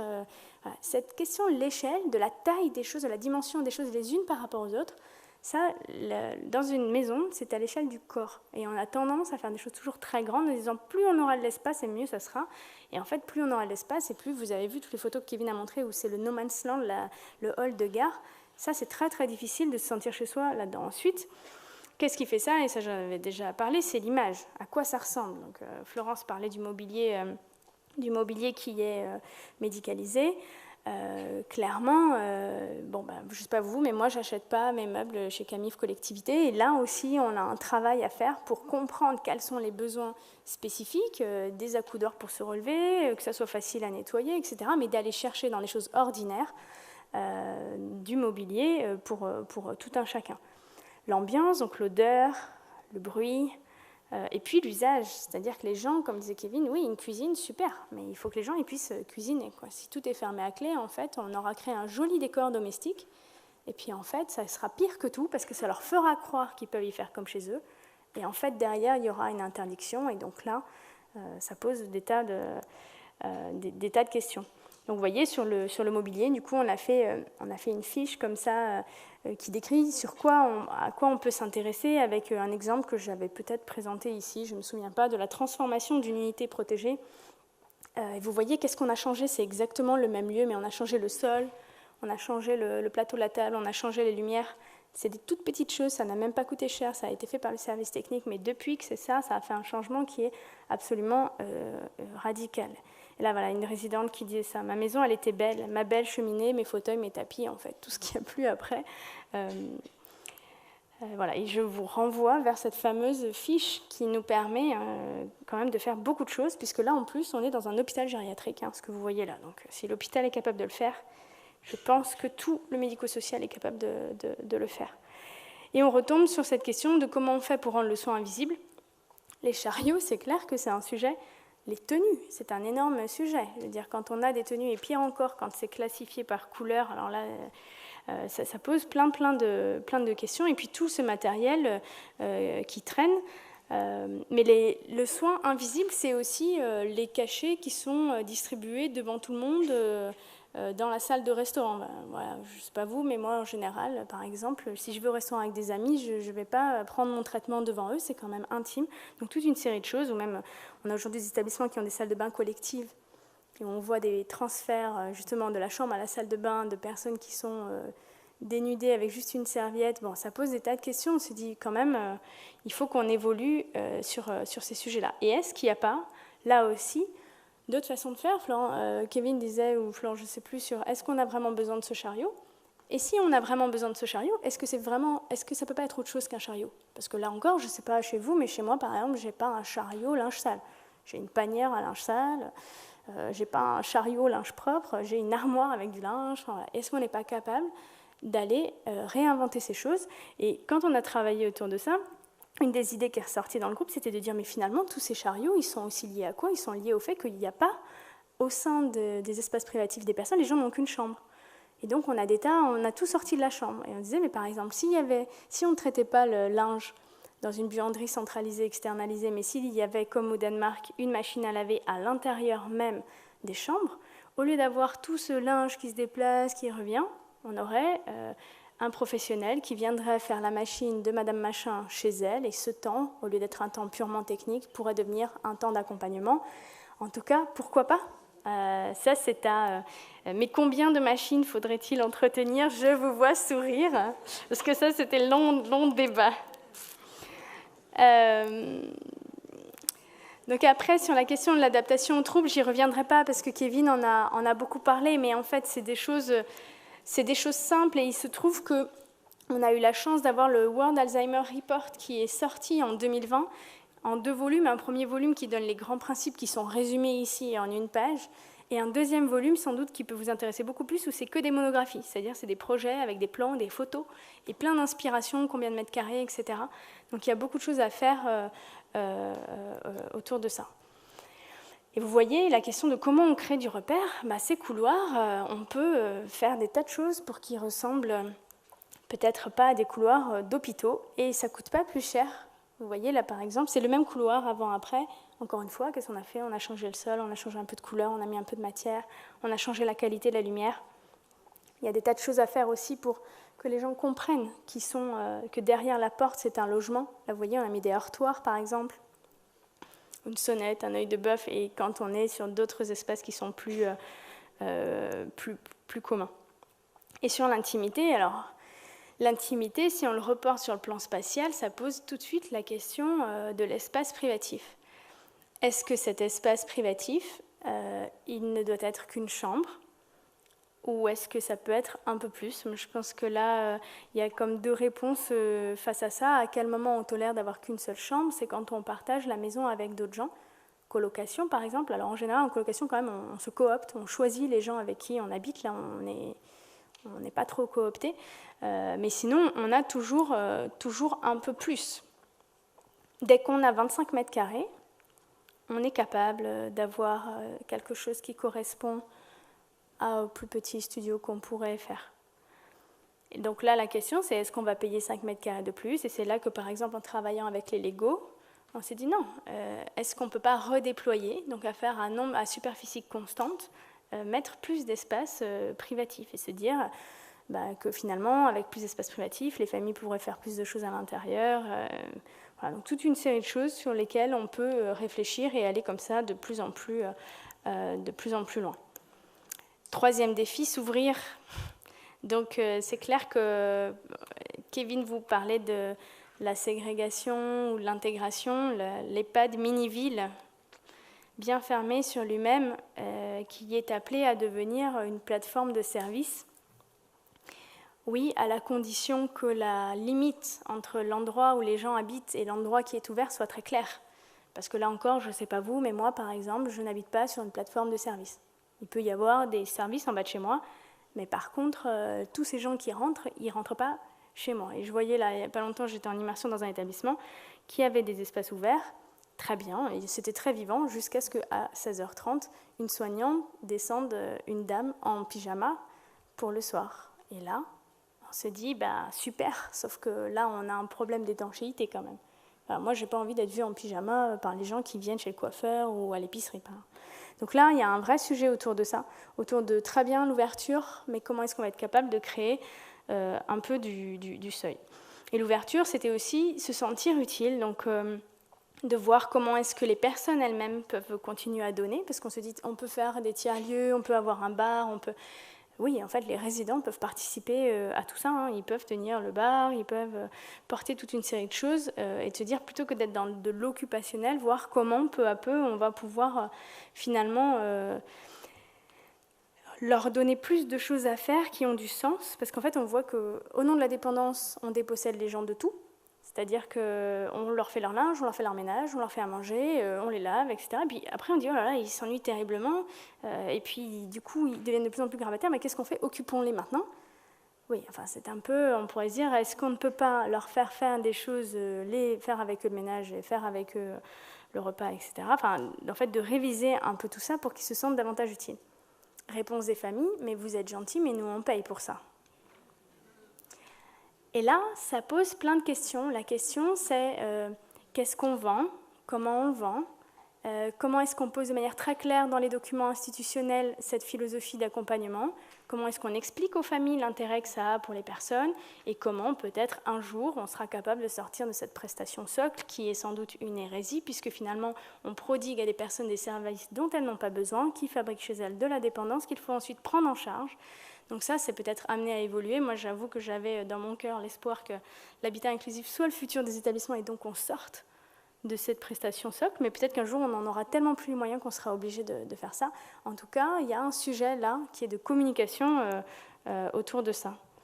Donc la vie quotidienne, c'est quoi? Alors, la maison de retraite protestante de Montpellier, les gens font à manger et puis il se trouve qu'en plus, quand les personnes font à manger pour elles-mêmes, en fait, vous n'êtes pas soumis aux règles d'hygiène de collectivité, donc on peut faire plein de choses, mais en tout cas, vous voyez dans cette histoire du projet de vie, finalement, lister aussi toutes ces tâches de la vie quotidienne, tout ce qui fait aussi qu'on habite, son lieu, dire à quoi les gens peuvent participer, et puis parfois les gens ils peuvent participer, mais ils ne veulent plus le faire, donc là, ils disent, très bien, il faut respecter aussi leurs aspirations, mais il y a pas mal de choses autour de ça, et qui dit ça, dit impliquer davantage tous les ASH dans l'accompagnement, parce que c'est souvent la vie quotidienne des choses qui sont gérées par la partie, vous appelez pas ASH, vous dites ACP. ACP, voilà. Donc, des accompagnants du cadre de vie. Alors, qu'est-ce que c'est ACP? Voilà. Agent de collectivité polyvalent. J'espère que vous deviendrez des assistants de vie domestiques, parce que, voilà, c'est intéressant le nom. On revient sur ça. On va l'intégrer dans les mots. ASH, c'est pas mieux, on est d'accord. Voilà, et si on allait au bout de la logique domiciliaire, clairement, est-ce qu'on a besoin des fonctions centrales? Village Alzheimer de Hoogevik aux Pays-Bas, la première chose qu'ils font, ils suppriment leur cuisine centrale, ils suppriment leur économa, ils suppriment leur lingerie centrale. Pour faire quoi? Des maisons, 6-7 personnes, 29 maisons qui accueillent 170 habitants, qui tous les jours produisent leur propre repas, choisis et cuisinés avec et par les personnes, leur linge pareil, etc., etc. Et là, je peux vous dire qu'ils ont été capables de redéployer en fait des ressources, au lieu de passer le temps à déplacer les repas, le linge, faire des locaux pour stocker tout ça, des procédures, en fait, de redéployer ces choses-là. Donc là, on est dans un futur un peu loin, et en même temps, comme je le disais, ce qu'on est en train d'imaginer maintenant, vous allez l'avoir pour les 40 prochaines années. Réfléchissez bien, c'est 40 ans, on y est tous là, je pense. Réfléchissons bien. Voilà, un sujet autour de comment faire pour enrichir le quotidien des personnes, et clairement comment fonctionnent les Pays-Bas. Ils mobilisent du bénévolat. Alors on se dit oui, mais ça, c'est leur culture nordique, ils sont bienveillants, c'est scandinave quand même. Oui, enfin, surtout, ils ont mis en place un protocole qui est extrêmement clair et ils se sont dit comment on fait pour avoir des bénévoles. On leur donne envie de venir, c'est-à-dire on leur dit pas toi tu vas faire le loto, etc. On dit aux gens qui a du temps libre. Ils se sont dit des anciens détenus, des gens en dépression, des personnes en situation de handicap, des retraités, des chômeurs, des demandeurs d'asile. Donc déjà ils sont allés chercher tous ceux qui avaient du temps. Après ils se sont dit mais ces gens-là, qu'est-ce qu'ils ont envie de faire? Donc ils ont fait des entretiens avec ces gens. Toi, qu'est-ce que tu aimes faire? Le jardin? Toi, qu'est-ce que tu aimes faire? Conduire le bus? Toi, tu veux faire quoi? Des balades dans la nature? Et sur la base de ce que ces gens-là avaient envie de faire, ils ont tissé du lien pour leur faire des choses au profit des personnes. Ils les ont formés pour que les gens n'aient pas peur d'intervenir et ils les ont surtout managés. C'est-à-dire qu'aujourd'hui, il n'y a pas d'animateurs dans les établissements, mais il y a 4 coordonnateurs du bénévolat qui recrutent quand même 150 bénévoles sur la structure. Calculez un petit peu le ratio, imaginez ce que 150 bénévoles peuvent faire par rapport à 0,8 ETP d'animation. En tout cas, c'est intéressant de se dire, tiens, est-ce qu'on peut penser ça de manière un petit peu différente? Et sur la question de l'ouverture, plein de façons d'ouvrir. On peut faire rentrer des gens à l'intérieur, on peut faire sortir des résidents à l'extérieur. En tout cas, une chose est claire, c'est que tout ça ne devrait pas se faire sans une cartographie, 1, de ce à quoi les personnes aspirent, celles qui sont dedans, et 2, de ce à quoi le territoire a besoin. Par exemple, on travaille là sur un établissement où ils voulaient mettre une crèche, je crois. Et puis quand on a fait l'enquête avec les habitants autour, ils nous ont dit, il y a une seule chose qui manque ici, c'est un relais colis. On s'est dit, oh, relais colis, ça ne faisait pas très très sexy. Et ils ont dit, mais ne croyez pas, parce que le jour où il y a le relais colis, vous mettez un petit bar ou un machin, là, tout le monde va venir chercher son colis, etc. Et ça coûtait beaucoup moins cher que la crèche. C'était un placard derrière. Donc voilà, il y a un sujet autour de ça et de tous les tiers-lieux. Et la démarche qui a été initiée par la CNSA, c'est un bel accélérateur, je trouve, de ces façons de faire. Et on tombe sur les tiers-lieux et qu'est-ce que c'est et surtout qu'est-ce que ça n'est pas. Comme le disait Marie-Automne, un tiers-lieu, ça n'est pas la salle polyvalente ouverte au quartier, ça n'est pas un pôle gérontologique de services ouverts au territoire. Un tiers-lieu, c'est d'abord finalement une démarche de projet qui vise à mettre en commun un intérêt collectif entre des gens qui sont dehors et dedans. Et par exemple, cet exemple que vous avez peut-être déjà vu, Paquita, un tiers-lieu développé par la Croix-Rouge française, où c'est un camion en fait qui sort à l'extérieur. Donc ça peut prendre plein de formes, et je vous invite à aller voir toute la base de données de la CNSA autour de ça. Il y a beaucoup d'exemples très très inspirants et qui se font avec les moyens quand même qu'on a aujourd'hui et cadres réglementaires actuels. Sur la partie éco-responsable, donc il y a plusieurs défis qui sont lancés autour de la communication, autour de la biodiversité, du tri des déchets, de la gestion des ressources et des sujets plus techniques autour de l'éco-construction. Donc ça, je laisserai Olivier Thomas parler de ça. Et puis les annexes, comme je vous le disais, donc des fiches qui vous disent finalement, si vous voulez transformer un établissement, comment on commence, c'est quoi les étapes. Donc là, finalement, si vous deviez prendre ces fiches, comment on le fait. Donc vous avez une page double autour de ça. Vous avez aussi les guides d'entretien, comme je vous le disais, des guides de visite. Si vous faites une visite ou si vous regardez une vidéo, finalement, quelles questions on se pose pour apprendre des choses, pour l'implémenter dans un nouveau projet. Et puis, un sujet aussi, et si je reconstruis ou si je fais des travaux dans ma résidence, par quel bout je le prends? Comment on associe les gens? Qu'est-ce qu'on crée? Si je dois commander quelque chose à un assistant maîtrise d'usage, qu'est-ce que je lui demande? Et toute une base de ressources, de données que vous pouvez flasher, télécharger pour aller plus loin, pour les curieux. Voilà dans les grandes lignes le référentiel que j'ai passé en revue et qui demande, comme vous l'avez vu, à être lu, pioché. Il est téléchargeable directement. L'ensemble des fiches sont imprimables en fait par Fiche Challenge. Et comme vous avez vu, c'est possible de gribouiller dessus. Donc toute l'idée, c'est que vous puissiez écrire, réécrire. Voilà. On l'a vu presque comme un cahier de développement personnel, un peu, le cahier de développement personnel des résidences.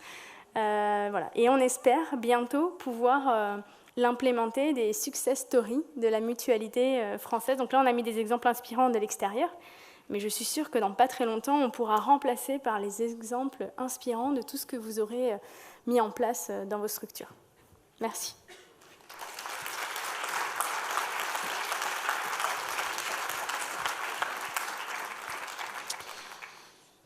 Merci Fanny, merci Florence. Alors moi, ce que je retiens de cette présentation, c'est qu'il ne faut pas opposer soins et accompagnement de personnes âgées dépendantes. C'est pas parce qu'on fait des soins, parfois des soins techniques, qu'on est obligé de les afficher partout, puisque à force d'afficher et puis, je dirais, présenter certains EHPAD comme l'hôpital, finalement, on accueille des personnes de plus en plus malades, de plus en plus dépendantes.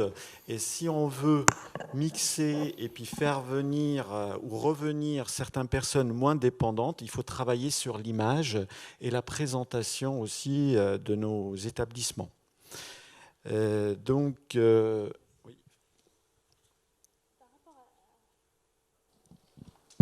Par rapport à ça, je tiens à clarifier une chose. On se dit, ça va être plus vivant si on fait venir des gens moins dépendants, ou on arrivera à faire un lieu de vie quand finalement, si on arrivait à avoir des personnes plus autonomes. Je ne crois pas que ce soit l'objectif. Moi, je trouve que le bon modèle d'inspiration, c'est celui des soins palliatifs, par exemple. On s'est dit, on a des personnes qui sont en fin de vie. D'ailleurs, moi, je suis toujours assez étonnée qu'on ne considère pas que les gens qui vivent ici et qui sont là pour quand même les derniers mois de leur vie, on ne les considère pas en soins palliatifs d'une certaine manière.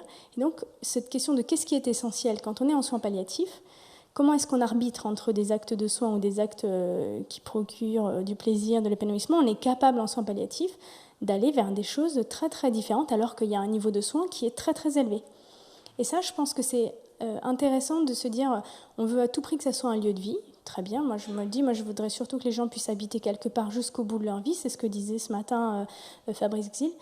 Mais je pense qu'on serait plus honnête et on ferait des choses plus en phase avec les aspirations des personnes si on admettait que c'était un lieu de fin de vie. Et le sujet, ce serait comment est-ce qu'on veut finir nos jours. Est-ce qu'on veut finir nos jours avec, enfin voilà, comme ça. C'est ce que Fabrice Xil disait tout à l'heure, qu'à un moment donné, il faut assumer peut-être les choses, aller jusqu'au bout, effectivement, de soins techniques, mais on n'est pas forcément obligé de l'afficher partout. Et il faut orienter les choses vers les priorités qui restent et les plaisirs et les besoins des résidents. Alors justement, par rapport à ça, comment vous avez pu recueillir les besoins de certains résidents?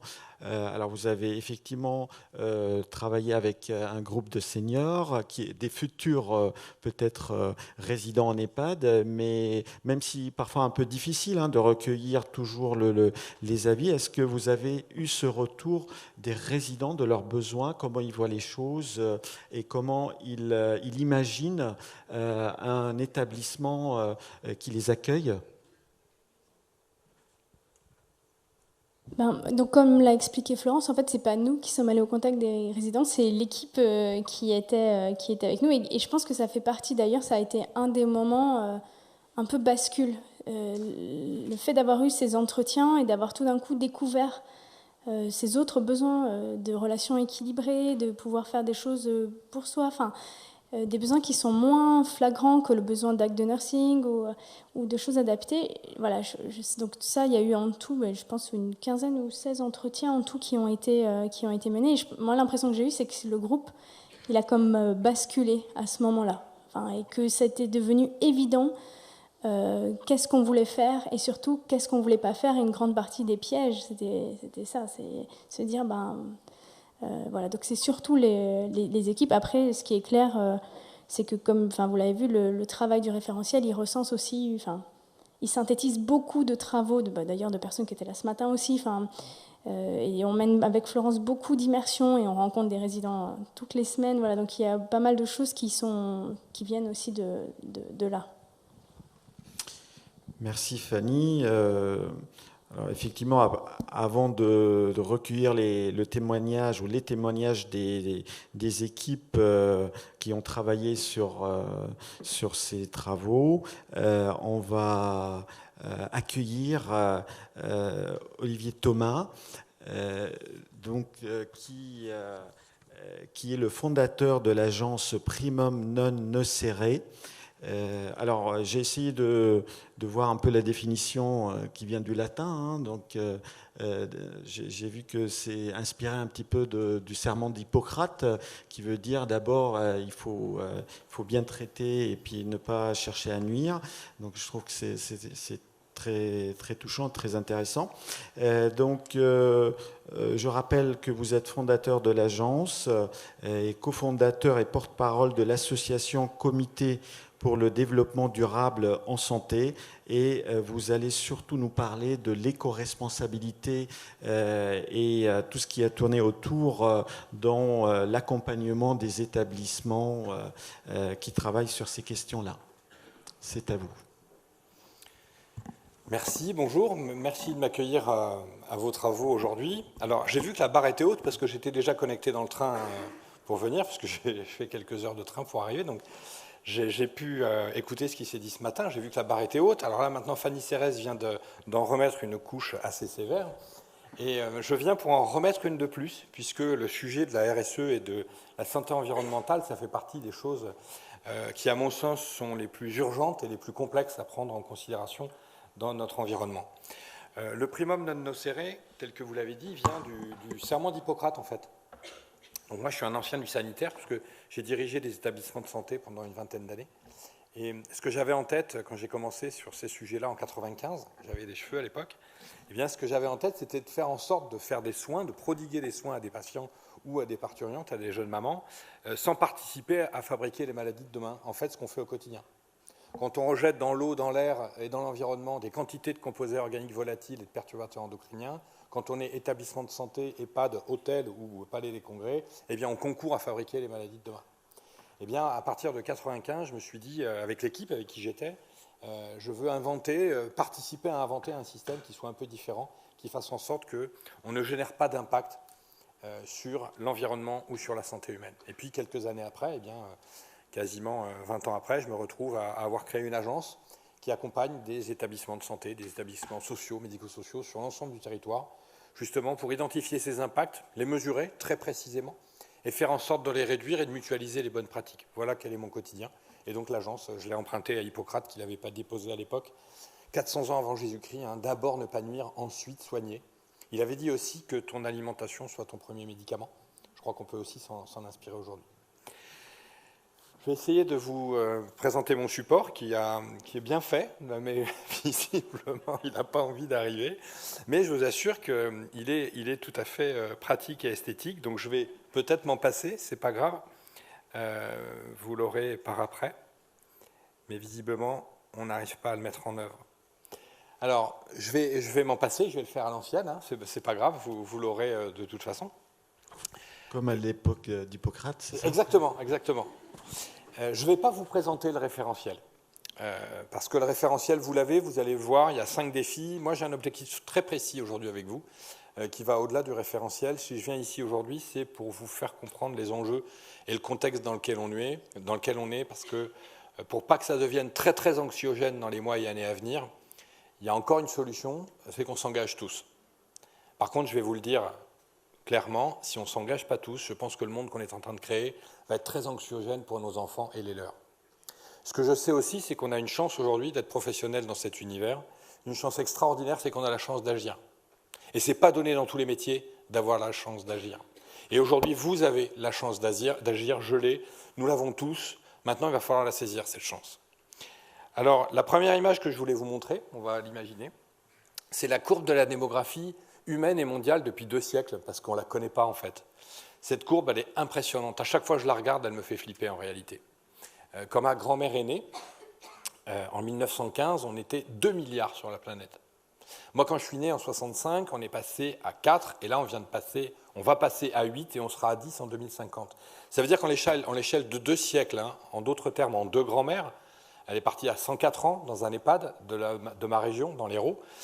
Eh bien, en l'échelle de 2 grands-mères, on a multiplié la population humaine et mondiale par 8, avec son lot de gaspillage, de consommation effrénée, etc.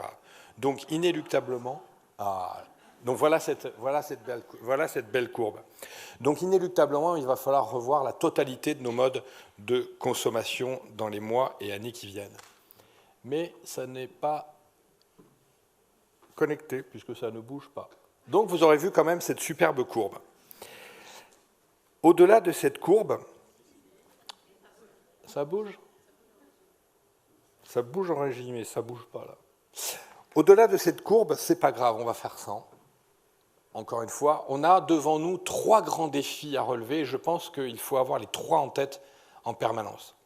Les 3 grands défis que l'on a, alors que l'on soit, quand je dis on, dans ce que je vais vous dire aujourd'hui, c'est un papa, une maman, c'est un professionnel, peu importe votre métier, c'est nous en tant qu'individus et en tant que professionnels. On a 3 défis devant nous. On a la décarbonation de nos systèmes. L'empreinte carbone de notre organisation est colossale. On parle souvent de l'aviation civile comme étant des gros pollueurs. Il faut avoir en tête quand même que le monde du sanitaire et du médico-social, c'est 8% des émissions de gaz à effet de serre du pays, le double de l'aviation civile. Donc quand on tape sur l'aviation civile à longueur d'année, eh bien, on devrait aussi regarder de notre côté ce que nous générons en termes d'émissions de gaz à effet de serre en France ou dans le monde. Donc premier défi, décarboner notre système. Et je rentrerai dans les détails sur comment on fait, et vous avez les exemples dans le guide. Le deuxième grand défi que nous avons devant nous, c'est de dépolluer. On est dans un environnement hyper pollué, avec des centaines de produits chimiques utilisés tous les jours. On génère de très nombreux composés organiques volatiles dans l'air dans nos institutions, très très nombreux. Nous, on fait des mesures de qualité d'air intérieur. Dans certains établissements, je suis très mal à l'aise, on a des salariés qui travaillent dans un univers à 10 ou 20 fois les valeurs limites d'exposition à la santé humaine à cause de produits chimiques qu'on utilise sans aucune utilité. On n'a pas besoin de désinfecter avec des produits chimiques, de revêtement de sol, ça ne sert à rien. Du balayage humide avec de la fibre, c'est exactement le même résultat qu'avec des produits chimiques. Exactement, ce n'est pas nous qui le disons, ce sont des hygiénistes dont c'est le métier. Donc, réduire les risques chimiques, c'est améliorer la qualité de l'air intérieur, c'est réduire l'exposition aux perturbateurs endocriniens de tout ce qui est dans notre environnement dans un établissement accueillant des personnes ou salariant des collaborateurs. Et puis, il y a un troisième défi qui est plus imperceptible, mais qui est, à mon sens, majeur et qui va nous préoccuper pendant la décennie qui arrive, c'est de réduire la déforestation importée. Je ne sais pas si vous en avez la conscience, mais on détruit 15 millions d'hectares de forêt par an, aujourd'hui, par nos achats. Et ben voilà, ça apparaît au moment où je le dis. 15 millions d'hectares de forêt par an, c'est ce que nous détruisons. Ah oui, d'accord, donc ça, c'est en régie qui sont en train de s'amuser à le faire. Ok. Donc on détruit par nos achats, c'est-à-dire parce qu'on achète pour la restauration, pour l'équipement, l'ameublement, les dispositifs médicaux ou les médicaments, on participe à détruire 15 millions d'hectares de forêt par an. Qu'est-ce que ça génère, ça, très clairement? Eh bien, ça génère ce qu'on vient de vivre. Ça génère zoonose, épidémie, pandémie. Et on n'est qu'au début de l'histoire. Parce que si on ne s'amuse pas à replanter, si on ne s'amuse pas à avoir une politique d'achat nous permettant de réduire cette déforestation importée, nous ne pourrons plus nous passer de masques après les législatives, bien sûr. Mais on est dans une dimension aujourd'hui où on le voit, entre la décarbonation, la dépollution et la déforestation importée, ce sont 3 défis qui sont liés. Et ce qui est formidable sur ces 3 défis-là, en réalité, même si ça peut paraître un peu flippant, là, les 5 premières minutes sont un peu anxiogènes, ce qui est formidable, c'est qu'on sait tout faire, en fait. De ce que je vous évoque, il y a des solutions sur absolument tout. Vous pouvez, dans votre quotidien, de citoyen ou de professionnel, tous les jours intégrer des clés pour arriver à résoudre le problème. En fait, je n'ai pas trouvé un seul problème sur lequel il n'y ait pas de solution. Alors, je ne dis pas que les solutions sont gratuites, pas chères, rapides. On me dit souvent, je veux un truc qui aille très vite, donne-nous les clés pour que ça aille très très vite, que ça soit très rentable très vite. Non, ça n'existe pas. Les défis qu'on a à relever devant nous sont importants, mais les clés existent. Alors certes, il y a un contexte qui est un peu anxiogène, mais on a aussi des quantités de solutions qui sont devant nous. J'aimerais vous donner une notion. Alors j'avais mis une très belle montgolfière à l'image. Pourquoi une montgolfière? Tout simplement pour que vous ayez une idée de qu'est-ce que c'est que l'impact carbone de nos sociétés. En fait, dans le monde, chaque année, on génère... Merci, bravo la technique. On génère... Ah ça, il faut que je les garde avec moi. Si à partir du moment que je dis un mot, j'ai plus besoin de ça, c'est encore mieux. On génère par an dans le monde 40 milliards de tonnes de CO2. Alors ça parle à personne, ça. Et justement, on a voulu le transformer autrement. Ben voilà, une tonne, c'est une montgolfière. Imaginez ce que l'on génère aujourd'hui au niveau mondial. Et il va falloir arriver à absorber tout ça d'ici 2050. Et puis, un petit peu plus loin, j'ai une image sur justement un EHPAD.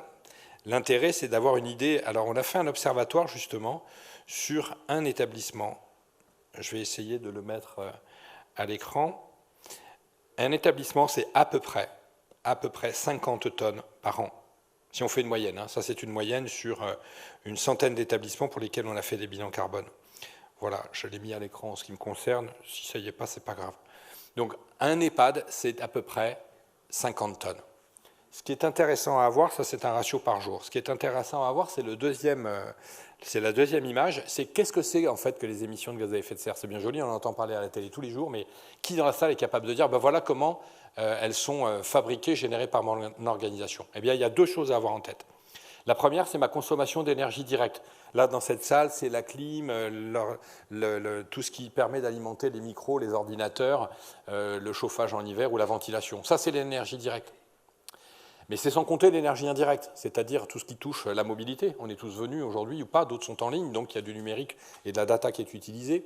Il y a tout ce qui touche la politique d'achat, l'amortissement des bâtiments. Ce bâtiment est-il éco-conçu ou pas? J'en sais rien. Est-ce que son empreinte carbone a été mesurée? J'en sais rien. Mais tout ça s'additionne. Donc il faut avoir en tête une chose très importante, c'est que la loi vous oblige à réduire votre empreinte carbone, je pense que vous l'avez en tête depuis le Grenelle, de 20% tous les 10 ans. En clair, en 2020, on aurait dû réduire de 20% l'empreinte carbone de nos organisations. Et puis en 2030, là c'est la loi Elan, le décret tertiaire, on doit réduire de 20% de plus. Donc soit on a commencé, on a déjà atteint moins 20, et l'objectif de 2030 c'est moins 20, soit on n'a pas commencé, c'est ce qui est quand même le cas de pas mal d'établissements, et l'objectif est de moins 40. Moins 40, ça fait moins 4% par an pendant 10 ans. Moins 4%, c'est la réduction des émissions de gaz à effet de serre pendant le confinement. Donc ça veut dire qu'on a devant nous un chantier assez incommensurable et on saura le mettre en œuvre si on s'y met tous ensemble. Si tous ensemble on travaille sur les différents facteurs d'émissions de gaz à effet de serre, les achats, la mobilité, les déchets, l'économie circulaire, il est évident que quand je prends des masques à usage unique et que je les mets à la poubelle et que je vais les incinérer, eh bien ça dégage des émissions de gaz à effet de serre. Si en revanche, je prends ces mêmes masques et je les transmets à une entreprise qui fait de l'économie circulaire, qui les transforme en autre chose, c'est le cas dans plusieurs régions, on prend des masques, on fabrique des consoles de voitures avec ou des mobiliers de jardin, et bien si on fait ça, bien évidemment, on réduit notre empreinte. Alors s'il y a un établissement qui fait ça à Dijon, ça n'aura pas grand impact, et si tout d'un coup il y a tous les établissements dépendants de la mutualité française ou d'autres grandes organisations françaises, et bien demain on réduira de manière très importante ces émissions de gaz à effet de serre. Très, très importante. Donc il y a des petits gestes, des petits pas à faire qui seront assez formidables. Regardez sur l'échange. Alors c'est jamais un sujet très facile à aborder quand on est en public. Eh bien l'échange, c'est un volume absolument colossal de déchets dans un établissement. Il y a des systèmes pour les revaloriser ou il y a des systèmes pour les mettre sous vide et les compresser. Eh bien quand on investit dans un appareil pour les mettre sous vide et les compresser, on peut réduire par 10 l'impact des transports, du kilométrage, des particules fines, du bruit, de l'accidentologie des camions qui sont sur les routes en France. Donc vous voyez que des solutions, il y en a plein, sauf qu'il va falloir, pour décider de les mettre en œuvre, prendre conscience qu'on a ces trois grands enjeux qui sont devant nous. Alors quels sont les thèmes prioritaires au-delà de ces trois grands enjeux que je vous ai évoqués? Il y a des thèmes prioritaires dans la RSE. Le premier thème, c'est la réduction des consommations d'énergie directe. Ça, vous le savez. Mais est-ce qu'on l'a mis en place? Avez-vous tous les moyens des certificats d'économie d'énergie? Avez-vous tous les contacts avec l'ADEME dans vos régions? Il y a des moyens maintenant sur ces sujets-là. Il y a beaucoup de moyens. Moyens en éco-conception, moyens en accompagnement pour faire en sorte de réduire de 10, 20, 30% ces consommations d'énergie directe. Comme on l'a dit tout à l'heure, ça ne suffira pas, mais en tout cas, il y a aujourd'hui des moyens. Quand on me dit « Ah oui, mais ça coûte cher », non. C'est un investissement extrêmement rentable. L'autoconsommation aussi. J'imagine que Fanny a dû voir des projets sur le sujet. L'autoconsommation en énergie, c'est génial. Alors bien sûr, ça dépend des régions. Il n'y a pas de dogme dans la RSE. C'est pas le solaire c'est super et le nucléaire c'est pourri. C'est pas ça. Ça dépend de la région dans laquelle j'habite, ça dépend des mètres carrés. Mais aujourd'hui, un projet en autoconsommation, vous pouvez avoir des financements là-dessus et c'est très vite très rentable. On a des établissements aujourd'hui qui sont entre 30 et 50% d'énergie produite. Ça peut s'amortir en 6 à 7 ans. Donc c'est très intéressant. L'autoconsommation, c'est une belle piste. Deuxième grand sujet de la RSE, c'est tout ce qui touche l'économie circulaire. C'est quoi l'économie circulaire? Une définition très simple à retenir, c'est transformer les matières résiduelles des uns en matières premières pour les autres. Ça, c'est l'emploi de nos régions dans les années à venir. Prenons l'exemple de la ville de Lille. Je ne sais pas ce qui se fait ici, je ne vais pas être capable de vous donner d'exemple. Je vous cite Lille, mais peut-être que vous faites aussi bien dans la région. À Lille, il y a un système qui récupère tous les déchets organiques, les biodéchets des cuisines, des hôpitaux, cliniques, EHPAD, des CH et CHU, transformés en méthane, et avec ça, on fait tourner les tramways du centre-ville de Lille. Réduction des consommations d'énergie, réduction des pollutions, création d'emplois locaux. Là, on est vraiment au cœur de la RSE. Ça, c'est l'économie circulaire. Et des exemples comme ceux-là, il y en a plein. On peut fabriquer dans tous les territoires de l'énergie ou des matières premières grâce à des matières résiduelles. J'avais joint sur cette présentation la liste des 65 déchets qu'on traite dans un établissement accueillant des résidents aujourd'hui. On n'a pas cette conscience, on en traite en moyenne 7 à 10. Quand je dis on en traite, c'est-à-dire qu'on en trie à peu près 7 à 10 dans les établissements. Mais en réalité, il en existe 65. Et sur ces 65 filières, eh bien, il existe France entière des solutions, sauf que la clé, elle est très simple. Il faut connaître la nature du gisement. Tant qu'on ne connaît pas la nature du gisement, on ne peut pas... Oui, c'est ça. Donc là, ça, ce sont les déchets non dangereux, et j'ai la même liste sur les déchets dangereux. Si on veut bâtir un projet régional sur les déchets, il faut que chacun connaisse son gisement de déchets. Une fois que je maîtrise mon gisement de déchets, eh bien, je suis en capacité de mettre en place une filière à l'échelle d'une région. Prenons l'exemple du verre médicamenteux. Je ne sais pas si vous avez vu une alerte cette semaine de l'Académie de pharmacie, je ne sais pas si vous l'avez vu passer, mais alerte qui est très importante puisqu'on parle de pénurie forte de médicaments et de dispositifs médicaux cet hiver parce qu'on commence à manquer de matières premières, d'aluminium, etc. Et notamment de verre. Eh bien, il faut savoir que dans notre pays aujourd'hui, merci, eh bien, il faut savoir que dans notre pays aujourd'hui, il n'y a pas de filière de revalorisation du verre médicamenteux. Ça n'existe pas. Ça fait 15 ans qu'on est dessus, ça fait 15 ans qu'on en parle aux différents ministres et députés que l'on rencontre. Allez, je ne vais pas dire que tout le monde s'en fout, c'est un peu fort, mais c'est quand même une réalité. On jette aujourd'hui le verre médicamenteux par centaines de tonnes, par centaines de tonnes en région. Ça veut dire que demain, organiser une filière de revalorisation du verre médicamenteux, c'est lutter contre les pénuries à venir et lutter contre toutes les pollutions aussi qui sont générées par toute cette activité-là. Le verre médicamenteux, il y en a bien d'autres. Je peux vous citer le métal à usage unique, je peux vous citer aussi des métaux précieux. On a beaucoup de métaux précieux dans les dispositifs médicaux, on n'en a pas la conscience, mais on retrouve de l'or et du platine dans certains dispositifs médicaux. Il existe aussi de nombreux éco-organismes, je ne vais pas rentrer là-dedans maintenant. Troisième thématique majeure de vos établissements dans les mois et années à venir, je pense que c'est le point le plus important, même si c'est difficile à dire parce que le touche le son, c'est la politique d'achat. 65% des émissions de gaz à effet de serre du secteur, de notre secteur, c'est notre politique d'achat. Toujours pareil. Si j'achète ici un masque qui a été fabriqué à Dijon et que je le revalorise à Paris, ça n'aura pas le même impact d'un masque qui va arriver d'Asie et que je vais brûler par incinération. Et là, c'est la clé pour demain. Demain, nous allons devoir consommer local, mais pas uniquement nos poireaux, nos carottes et nos fruits et nos légumes. Consommer local, c'est pas ça. Consommer local, c'est l'ensemble de nos dispositifs médicaux. On sait fabriquer aujourd'hui des masques, des blouses, des gants, on sait fabriquer des tas de choses. Alors certes, on ne sait plus fabriquer l'insuline, puisque les Chinois en ont l'exclusivité. J'espère qu'on y reviendra. Mais en tout cas, on sait fabriquer beaucoup de choses. Et bien, dans une politique d'achat, c'est toujours pareil, c'est une clé pour les années à venir. Et la clé, elle est dans le groupement. Tout seul, si vous achetez un masque fabriqué en France, eh bien, vous allez le payer 5 centimes. En Asie, il va coûter 3. Eh bien, si vous vous mettez à 50 établissements pour l'acheter en France, eh bien, il vous coûtera le même prix. Il n'y aura pas de surcoût. Donc, politique d'achat, centrale d'achat, groupement hospitalier de territoire, ça fait partie des clés de demain. Ce n'est pas forcément simple, mais la clé est dans le collectif. La clé est dans le collectif aussi, je m'amuse à mettre une image, là, si jamais vous pouvez la mettre en régie, sur le sujet de la décarbonation, mais sur le sujet des pollutions. Aujourd'hui, il y a plein de pièges et d'allégations trompeuses et mensongères.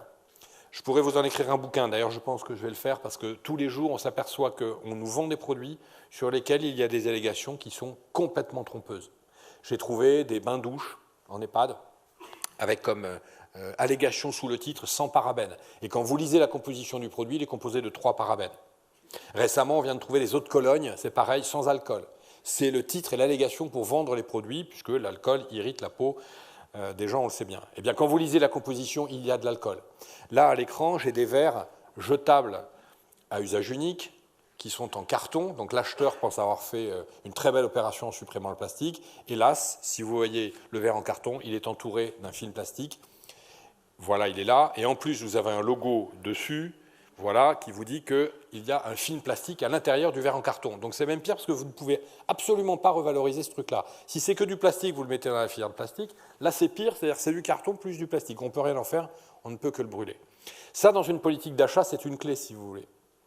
Parce que si vous achetez des produits en pensant faire bien, parce qu'ils sont soi-disant biodégradables et qu'en réalité c'est faux, eh bien vous ne participez ni à la décarbonation, ni à la dépollution, ni à la déforestation apportée. Donc la politique d'achat, c'est vraiment pour les mois et années à venir une clé. Et sachez qu'il existe des centrales d'achat vraiment très spécialisées là-dessus. Encore une image, si jamais vous pouvez la mettre. Éco-organisme sur les déchets. Ça, c'est une trouvaille de ce mois dernier. Un établissement qu'on accompagne m'appelle, m'envoie une photo que vous allez peut-être voir. Et cette photo, c'est un carton qui fait à peu près 1 mètre cube sur une palette. Et en fait, on a conseillé à cet établissement de contractualiser avec un éco-organisme pour reprendre ce qu'on appelle les D3E, les déchets d'équipements électriques et électroniques, pour les revaloriser. Le voici. Mais la surprise, c'est à l'ouverture, c'est la photo qui est juste après pour la technique, c'est que ce carton... Non, c'est pas celle-là. Eh bien, c'est pas grave, le carton est vide en réalité. C'est-à-dire que le carton que vous aviez à l'écran là est totalement vide. C'est-à-dire que ce fournisseur envoie 52 semi-remorques, on les a appelés, pour livrer des cartons pleins de vide. Imaginez l'impact que ça a, mais c'est terrible. Sur les routes, enfin je ne vous le refais pas, particules fines, accidentologie, etc. Eh bien, en réussissant à travailler avec ce fournisseur, ils sont passés de 52 semis à 5, avec une décision de ce type. C'est pour ça que j'insiste en vous disant, oui, les défis qui sont devant nous sont compliqués. Vous allez repartir de là aujourd'hui, entre tout ce que vous aurez entendu, vous allez vous dire, mais par où je vais le prendre? Le par où je vais le prendre, il est relativement simple si on est nombreux. La force de l'intention, si on est nombreux, elle est très très vite transformée en action, et je ne doute pas que vous soyez en capacité de le faire. Vous pouvez me dire combien de temps il me reste à peu près? 5, c'est parfait. Autre thématique très très importante, la gestion des ressources en eau. Alors l'eau, on n'en parle pas beaucoup, je trouve, dans ce pays, hein, l'eau, mais un chiffre peut-être à retenir, d'ici 2050, les besoins en eau potable vont doubler. Et aujourd'hui, on continue à jeter de l'eau potable dans nos cabinets, on continue à jeter de l'eau stérile au sortir des autoclaves des établissements de santé à 140 degrés, enfin, etc. L'eau, c'est une matière extraordinaire, c'est une ressource extraordinaire, on va en manquer très prochainement, il va falloir apprendre à gérer l'eau. Première étape, combien je consomme d'eau? Est-ce que vous avez en tête le ratio nombre de litres d'eau par journée de résident? La moyenne en France pour un EHPAD, c'est 350 litres, et en hôpital, c'est 500 litres. Donc ça veut dire un résident, une journée, 350 litres d'eau potable. Si on travaille sur ce sujet, on peut diviser par 2. On va lancer un projet européen sur le sujet, donc je vous le dis, je vous le glisse. Si des établissements de la région ont envie de se lancer dans un projet comme celui-là, on devrait avoir à peu près 70 à 90% des financements pour travailler sur 2 sujets. Un, réduire les consommations d'eau et toutes les techniques possibles, ou récupérer des eaux grises et les rendre potables. Et deuxième élément, c'est la réduction des effluents liquides et médicamenteux. Ça, c'est le gros défi des années à venir. Je ne sais pas si vous en avez la conscience, mais dans le dernier rapport de l'Académie de pharmacie, on a des traces de médicaments dans toutes les eaux de boissons dans le pays, eau du robinet ou en bouteille. C'est les mêmes, nos stations d'épuration ne traitent pas les résidus de médicaments dans le pays, contrairement à la Suisse. Donc plus on consomme de médicaments, plus on est âgé, plus on est nombreux à rejeter ces médicaments, plus on en boit dans nos thés et tasses à café. Donc là aussi, il y a des solutions. Il existe. C'est le tableau que vous aviez mis tout à l'heure à la régie, à l'écran. Voilà, merci. Ça, c'est une démarche suédoise. Bravo à eux. Ils ont classé les molécules médicamenteuses de 0 à 9 en fonction de 3 critères, la persistance, la bioaccumulation et la toxicité. Je ne sais pas si vous voyez là. Non, ça ne marche pas non plus. Bon, c'est pas grave. PBT, 3 chiffres, de 0 à 9, 3, 3, 3. Donc un médicament est classé de 0 à 9 en fonction de la persistance, la bioaccumulation et de la toxicité. En clair, plus je prescris, plus je délivre et plus je consomme un médicament classé 0, moins je vais retrouver ces effluents médicamenteux dans l'eau. C'est une clé et ce peut être une clé aussi pour des établissements médico-sociaux. Dans les quelques minutes qui me restent, je voudrais vous parler de l'optimisation de la qualité de l'air intérieur. Ça fait partie des gros défis aussi devant nous. Plus pour nos collaborateurs, je pense. Vous avez beaucoup parlé d'attractivité. Le problème de la profession, c'est l'attractivité notamment. Le sujet de la santé environnementale pour nos collaborateurs est majeur. Il faut savoir que dans un établissement accueillant du public, on peut ou pas travailler sur la suppression des perturbateurs endocriniens, la suppression des risques chimiques, la suppression de l'exposition aux champs électromagnétiques, aux nanoparticules et tout ce qui touche les perturbateurs endocriniens. Tout ça peut vous paraître un peu complexe aujourd'hui, mais c'est très simple si on travaille avec une centrale d'achat qui a décortiqué la nature des contenants et des contenus des produits qu'on achète. En clair, dans une pièce, si j'ai travaillé sur la nature du revêtement de sol, du faux plafond, des peintures, du mobilier, eh bien je peux avoir un taux de composés organiques volatiles quasiment nul dans la pièce. Si je ne l'ai pas fait, je peux être dans une pièce où je respire des produits qui sont extrêmement dangereux. C'est en vente libre, c'est comme les clopes, c'est pareil. Par contre, ce n'est pas marqué forcément sur le paquet. Mais absolument. Exactement. On a même aujourd'hui des peintures qui font des réactions avec du gaz de cuisine qui fait qu'il y a des gens qui ont des malaises. Donc, qualité d'air intérieur, ça fait partie des sujets majeurs. J'avais encore 7 ou 8 thématiques, je ne vais pas toutes les faire. L'alimentation responsable, la réduction du gaspillage alimentaire, la qualité de vie, le bien-être au travail, la santé. Je pense que là, vraiment, c'est une des clés pour les mois à venir. On a tout ce qui touche la cybersécurité, les Green IT dans nos établissements. La prévention des nuisances sonores, qui font partie, à mon sens aussi, des choses très importantes pour la suite. En clair, vous avez aujourd'hui un nouvel outil qui vous permet d'avoir, et l'idée est super, de faire des fiches détachables et thématiques sur lesquelles vous pouvez gribouiller. Cet outil, il est vraiment à votre disposition, il est simple, il est ludique, et mon mot de conclusion sera le suivant. Je pense que seul, vous le savez bien, on peut aller vite, à plusieurs, on peut aller plus loin, ça c'est pas de moi, on l'a tous déjà entendu, mais vraiment pour moi la clé, elle est là aujourd'hui, elle est dans la salle, c'est-à-dire que si vous aviez fait cette conférence-là il y a 10 ans, et j'en ai fait quelques-unes, il y avait 5 personnes dans la salle, eh bien aujourd'hui je pense que l'appétence, la prise de conscience est là, et si vous décidez d'agir tous ensemble, vous êtes dans une région qui a certainement des objectifs importants sur le sujet. Vive 3, la mutualité française sont très engagées de plus en plus sur ces sujets-là, et quand des organisations de ce type décident de s'engager, ça va derrière très vite. Donc je pense que vous êtes une clé pour la suite de cette aventure, et gardez surtout à l'esprit qu'on peut arriver à tout faire assez simplement si on le décide. Merci.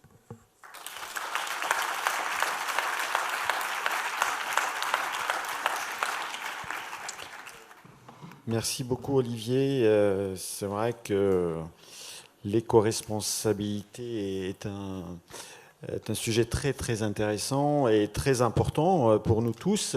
Est-ce qu'on peut imaginer dans 20-30 ans la norme qui deviendra dans des établissements que pour l'instant on parle d'innovation, mais est-ce que des choses un peu au quotidien ou dans la conception de départ, dans certains établissements qui deviendront la norme pour des raisons écologiques qui s'imposeront à nous? Ce sera la norme très vite. Je pense que d'ici 2030, ce sera la norme, parce que, pour plusieurs raisons, les établissements qui ne seront pas engagés dans des démarches RSE globales, avec tous les piliers que ça représente, n'auront plus ni de clients, ni de collaborateurs. Là, aujourd'hui, on le voit dans des univers que je ne vais pas citer ici, qui sont en train de recruter des compétences en France. Vous avez vu qu'il y a des écoles qui ont carrément des étudiants qui ont boycotté le fait de rentrer dans des sociétés qui participent à l'impact carbone dans le monde. Ça va aller très très vite. L'appétence des générations qui arrivent, la prise de conscience du public que vous êtes, que nous sommes, et des générations, des gamins qui arrivent. Là, je recrute actuellement pas mal de collaborateurs. Je suis très étonné de la mutation qu'il y a eu en 3 ans. Avant, on était sur des écolos dogmatiques. Et là, c'est plus du tout ça, parce que c'est ce qu'il ne faut pas. C'est à cause des écolos dogmatiques qu'on en est là aujourd'hui, parce que justement, on a fait croire aux gens que c'était un parti politique, l'écologie. Ce n'est pas du tout ça. La RSE, ce n'est pas un parti politique. C'est juste le bon sens. Donc d'ici 2025, déjà d'une part par les réglementations qui sont en place, parce que tout ce que je vous ai évoqué là, il y a un texte en face. Tout ce que je vous évoque là a une obligation réglementaire, contrôlée ou non, sanctionnée ou pas. Mais la sanction, elle se fera par le grand public, elle se fera par les familles qui refuseront de venir dans un établissement qui pollue ou qui ne prend pas en considération la santé de ses collaborateurs ou le bien-être de ses résidents. Merci beaucoup Olivier. Merci. Merci à vous. On peut vous applaudir à nouveau.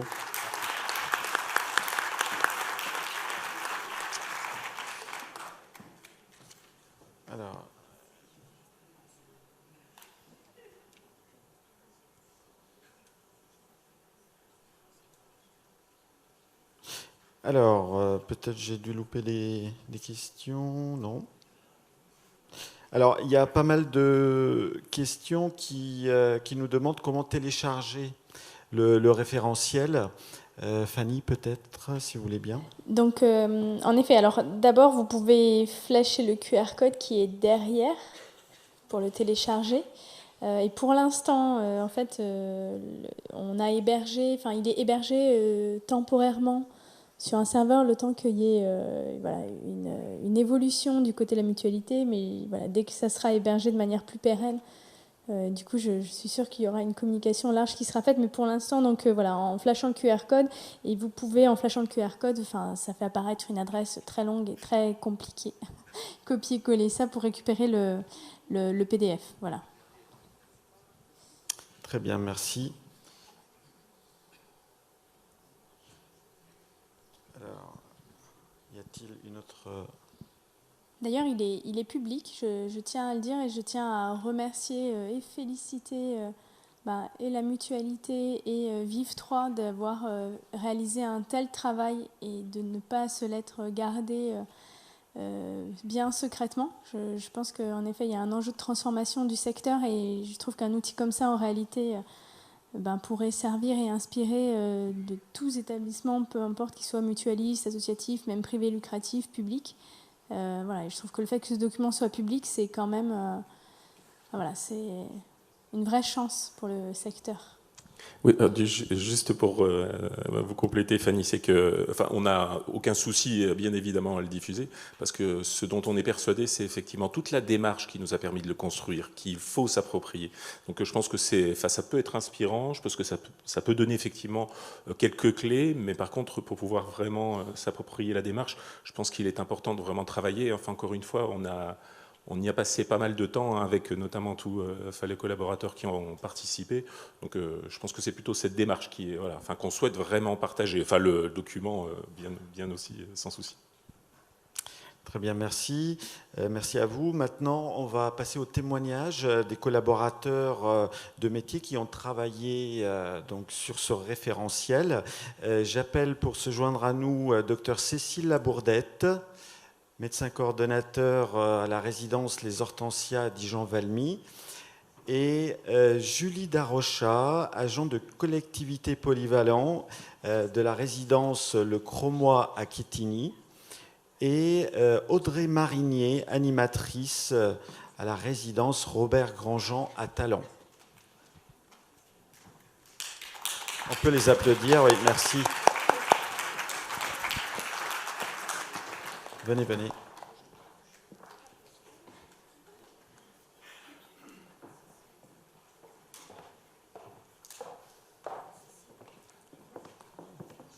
Installez-vous comme...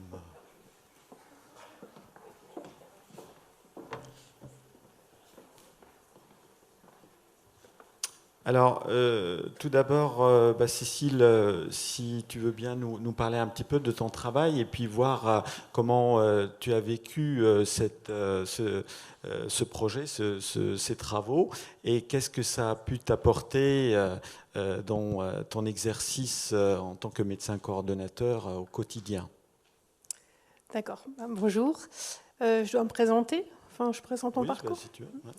Alors, je m'appelle Cécile Labourdette, je suis médecin généraliste de formation et je travaille pour la Mutualité française depuis 6 ans. Voilà. Je suis médecin co donc, à l'EHPAD des Hortensias, à Dijon, au Parc Valmy. Pour parler donc du travail collectif, du référentiel, première chose qui me vient à l'esprit, c'est que c'était une surprise. Parce que je ne m'attendais pas du tout à ce genre de travail. Je m'attendais à un travail plus sur l'espace, l'architecture. J'y suis allée un petit peu en me disant, bon. Et finalement, j'ai beaucoup apprécié. C'est 6 jours de séminaire, je crois, c'est ça ? 8 jours de séminaire. Parce qu'on a eu un travail de collaboration interdisciplinaire. On a rencontré beaucoup de personnes de corps de métiers différents, qui venaient d'EHPAD différents, voire du conseil départemental. Et du coup, c'était un travail très enrichissant. Voilà. Justement, tu peux nous dire comment c'était enrichissant ? Enrichissant parce qu'en fait, ça nous a obligés à avoir un travail de réflexion, de sortir un petit peu la tête du guidon du quotidien et de penser autrement. D'avoir une idée de refonder le système de l'EHPAD en fait tel qu'il est. Il faut l'améliorer, donc voilà. Je ne sais pas quoi dire de plus. Non, mais très bien. Et tu penses que c'est quelque chose qu'on pourrait mettre en action assez rapidement, que les équipes vont pouvoir l'approprier et puis le mettre en place? Moi, j'ai hâte de le présenter en fait aux équipes de l'EHPAD dans lesquelles je travaille, aux réunions avec la direction, les infirmières, les soignants, l'équipe hôtelière, enfin l'ensemble des équipes de l'EHPAD. Moi, j'ai hâte de leur présenter. Ça, c'est sûr. Très bien, merci. Donc Julie Darocha, vous êtes agent de collectivité polyvalent. Peut-être aussi on va rebaptiser cet acronyme avec Fanny. Donc dites-nous aussi comment vous avez accueilli cette sollicitation pour travailler dans le cadre de ce groupe et qu'est-ce que ça vous a apporté aussi de votre vision un petit peu de l'accompagnement des personnes âgées dépendantes. Après, ça m'a apporté beaucoup de choses. Hein. Enfin, pareil que Dr Labourdette, je ne savais pas où est-ce que j'allais. Et il y a beaucoup de choses qui m'ont plu, comme Dialogue Health, où on a appris beaucoup de choses et ça donne beaucoup d'idées. C'est Florence, je ne sais pas où elle est, tout à l'heure, qui nous a dit la même chose. Voilà, ça apporte beaucoup d'idées. Et le fait de communiquer tous ensemble avec tout corps de métier, voilà, on a... Ouais, c'était bien. Voilà, après, puis les villages bleus aussi, ça donne une autre approche. Ça n'a rien à voir avec l'EHPAD. Et je pense que de mettre ça en place en EHPAD, ça peut être bien. C'est vrai que quand on a fait les visites, donc on est allé voir les villages bleus. Enfin, on a d'abord été visiter 2 établissements. Et puis après, les villages bleus. Et en fait, tout le monde est sorti de là en disant « Mais l'EHPAD de demain, on l'a ». Il est là, c'est les villages bleus et c'est là où on aimerait être jusqu'à la fin de notre vie. C'est vrai que ça a posé plein de questions. Moi, je me souviens dans les échanges qu'on avait eus et votre réaction, notamment sur quand on s'est beaucoup interrogé sur qu'est-ce que je suis prêt à partager, pas partager, vivre avec les autres. Ça, c'était un moment aussi. Peut-être vous pouvez dire 2-3 choses. C'était pas prévu dans la commande. Non. Il y en a, ils ne partageraient pas leur machine à laver, d'autres ne partageraient pas leur chambre, enfin leur lit. Après, c'est vrai que là-dessus, c'était intéressant parce que des fois, on n'avait pas le même avis. Hein. Mais après, voilà. Non, peut-être aussi Audrey, donc Marinier, qui pourrait aussi nous dire un mot. Vous pouvez y aller, hein. Vous pouvez parler directement. Ah oui, c'est bon. Voilà. Non, je suis assez d'accord avec toutes les deux. C'est vrai qu'on a beaucoup échangé. Moi, à chaque fois que je rentrais, je pense que j'avais envie de transformer toute la résidence. Et oui, il y a beaucoup de choses qui vont pouvoir être mises en place et qu'on peut faire dès aujourd'hui. Il y a des petites choses toutes bêtes, mais je sais qu'il y a encore des endroits où on n'a pas forcément de boîte aux lettres. C'est des choses qui sont faisables et qui semblent normales. Très bien. D'ailleurs, ça me permet de poser une question de la salle. Donc, à quand des créations de postes de coordinateurs ou coordinatrices de la vie sociale dans nos EHPAD pour faire écho à la création des postes d'infirmiers ou infirmières coordinatrices? C'est ce qui a été dit un petit peu tout à l'heure. Qu'est-ce que vous en pensez, vous, en tant qu'animatrice, de créer ce genre de poste?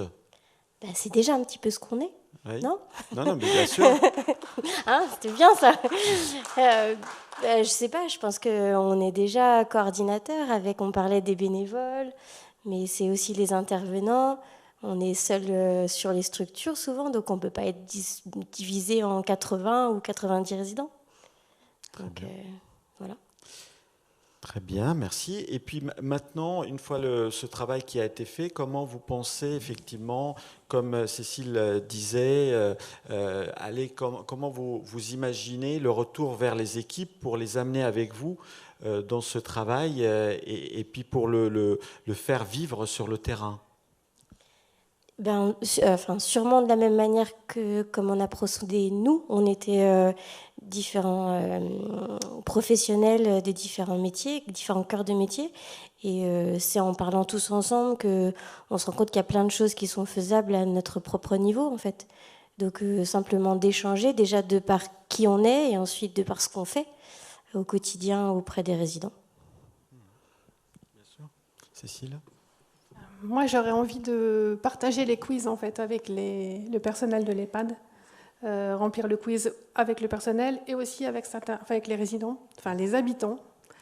Voilà. Et puis la deuxième chose que j'aimerais bien faire aussi, c'est peut-être changer le langage aussi qu'on utilise dans les EHPAD. Comme utiliser résident, plutôt dire habitant, dire plutôt emménagement qu'accueil, et du coup aussi revoir la procédure d'emménagement. Voilà. Ouais, c'est des choses concrètes qui ne sont pas très coûteuses à mettre en place, mais il suffit d'y penser, effectivement. Très bien. Eh ben, je pense que Fanny va vous lancer aussi un petit défi. Oui, donc là,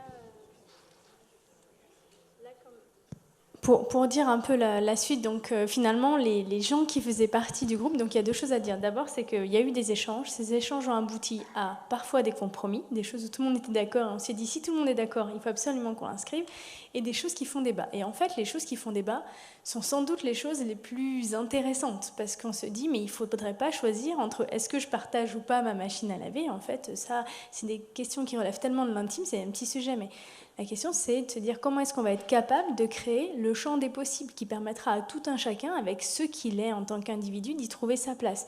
Et ça, je trouve que c'était vraiment intéressant. C'est-à-dire qu'en effet, les gens qui étaient là dans le groupe, ils étaient là avec leur rôle, leur casquette, mais ils étaient là en tant que personne. Et en fait, on a beaucoup parlé aussi de leur manière à eux d'habiter.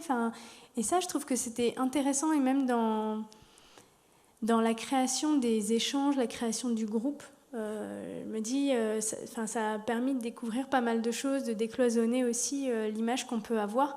Et là, aujourd'hui, l'impression qu'on a eue, c'est que finalement, tous ces participants, ils allaient devenir un peu de fait des ambassadeurs de la démarche dans leurs établissements, mais qu'il y avait encore un vrai travail à mener avec la mutualité, peut-être sous forme de challenge. On est en train de réfléchir à ça, pour pouvoir un peu mettre au travail, et que finalement la transformation des résidences, elle ne se fasse pas par voie d'injonction, mais plutôt d'aller chercher du désir auprès des équipes et de leur dire, allez, ce mois-ci, et si on se lançait ce challenge, et si on était capable de valoriser les réussites, et puis avoir des outils concrets pour que l'établissement puisse communiquer à l'extérieur, pour faire découvrir à ses collègues toutes les jolies choses qu'on fait dans les établissements, pour contrer aussi un peu tout cet EHPAD bashing, et pour que, comme je disais, l'année prochaine, on implémente le référentiel de toutes les choses qui se font en équipe. Donc ça, c'est vraiment l'objectif. Voilà. Donc là, en fait, on est à la fin de quelque chose, mais il y a tout le travail à faire derrière. Il y a des choses très simples qui peuvent avoir lieu tout de suite, et puis d'autres qui demandent un peu plus d'engagement. Voilà. Mais ça va se faire petit par petit. Enfin, à mon avis...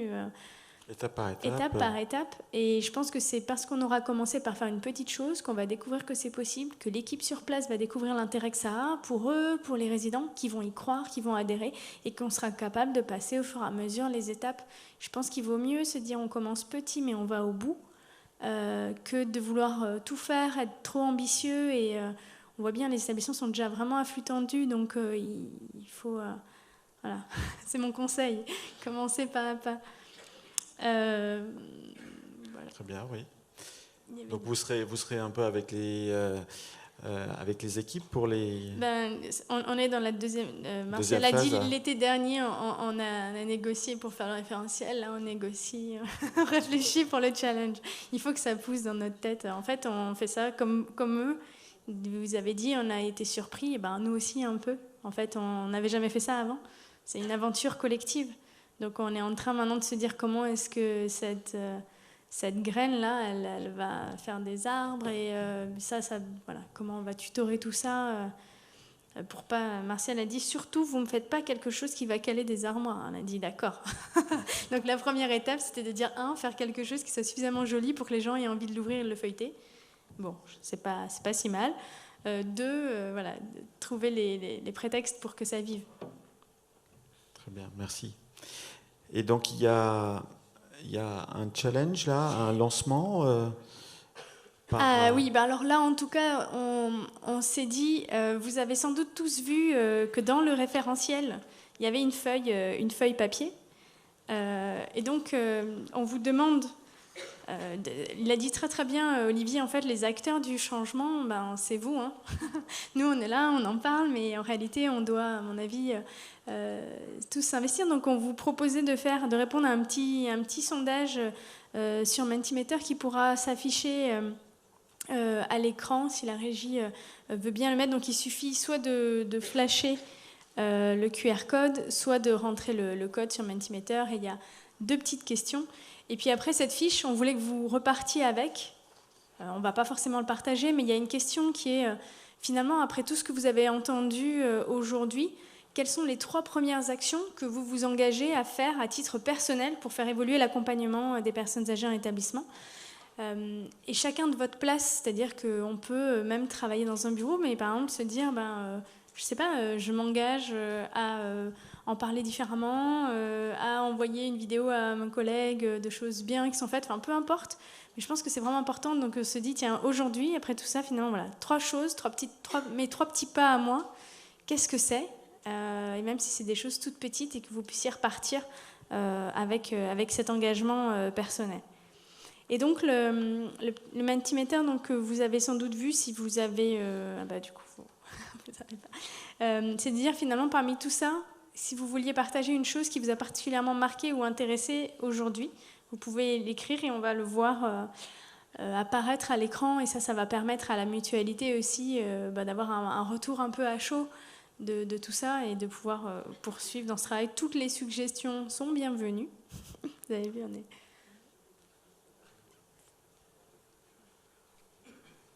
N'hésitez pas à flasher, effectivement, et répondre à la question. Voilà.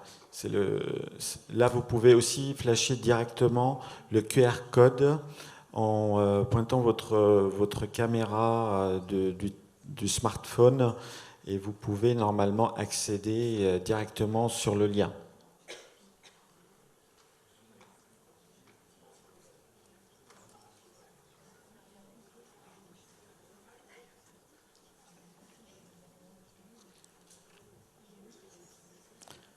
En attendant, on vous remercie toutes les 3 et les autres aussi qui n'ont pas pu être parmi nous. Merci à vous et on vous applaudit aussi très fort.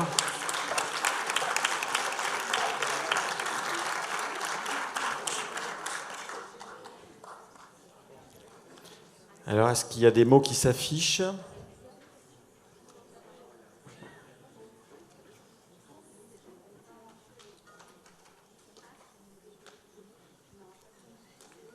On pourrait même le laisser pour tout à l'heure. Peut-être, effectivement, on va demander à Clémence Kibel de venir nous rejoindre.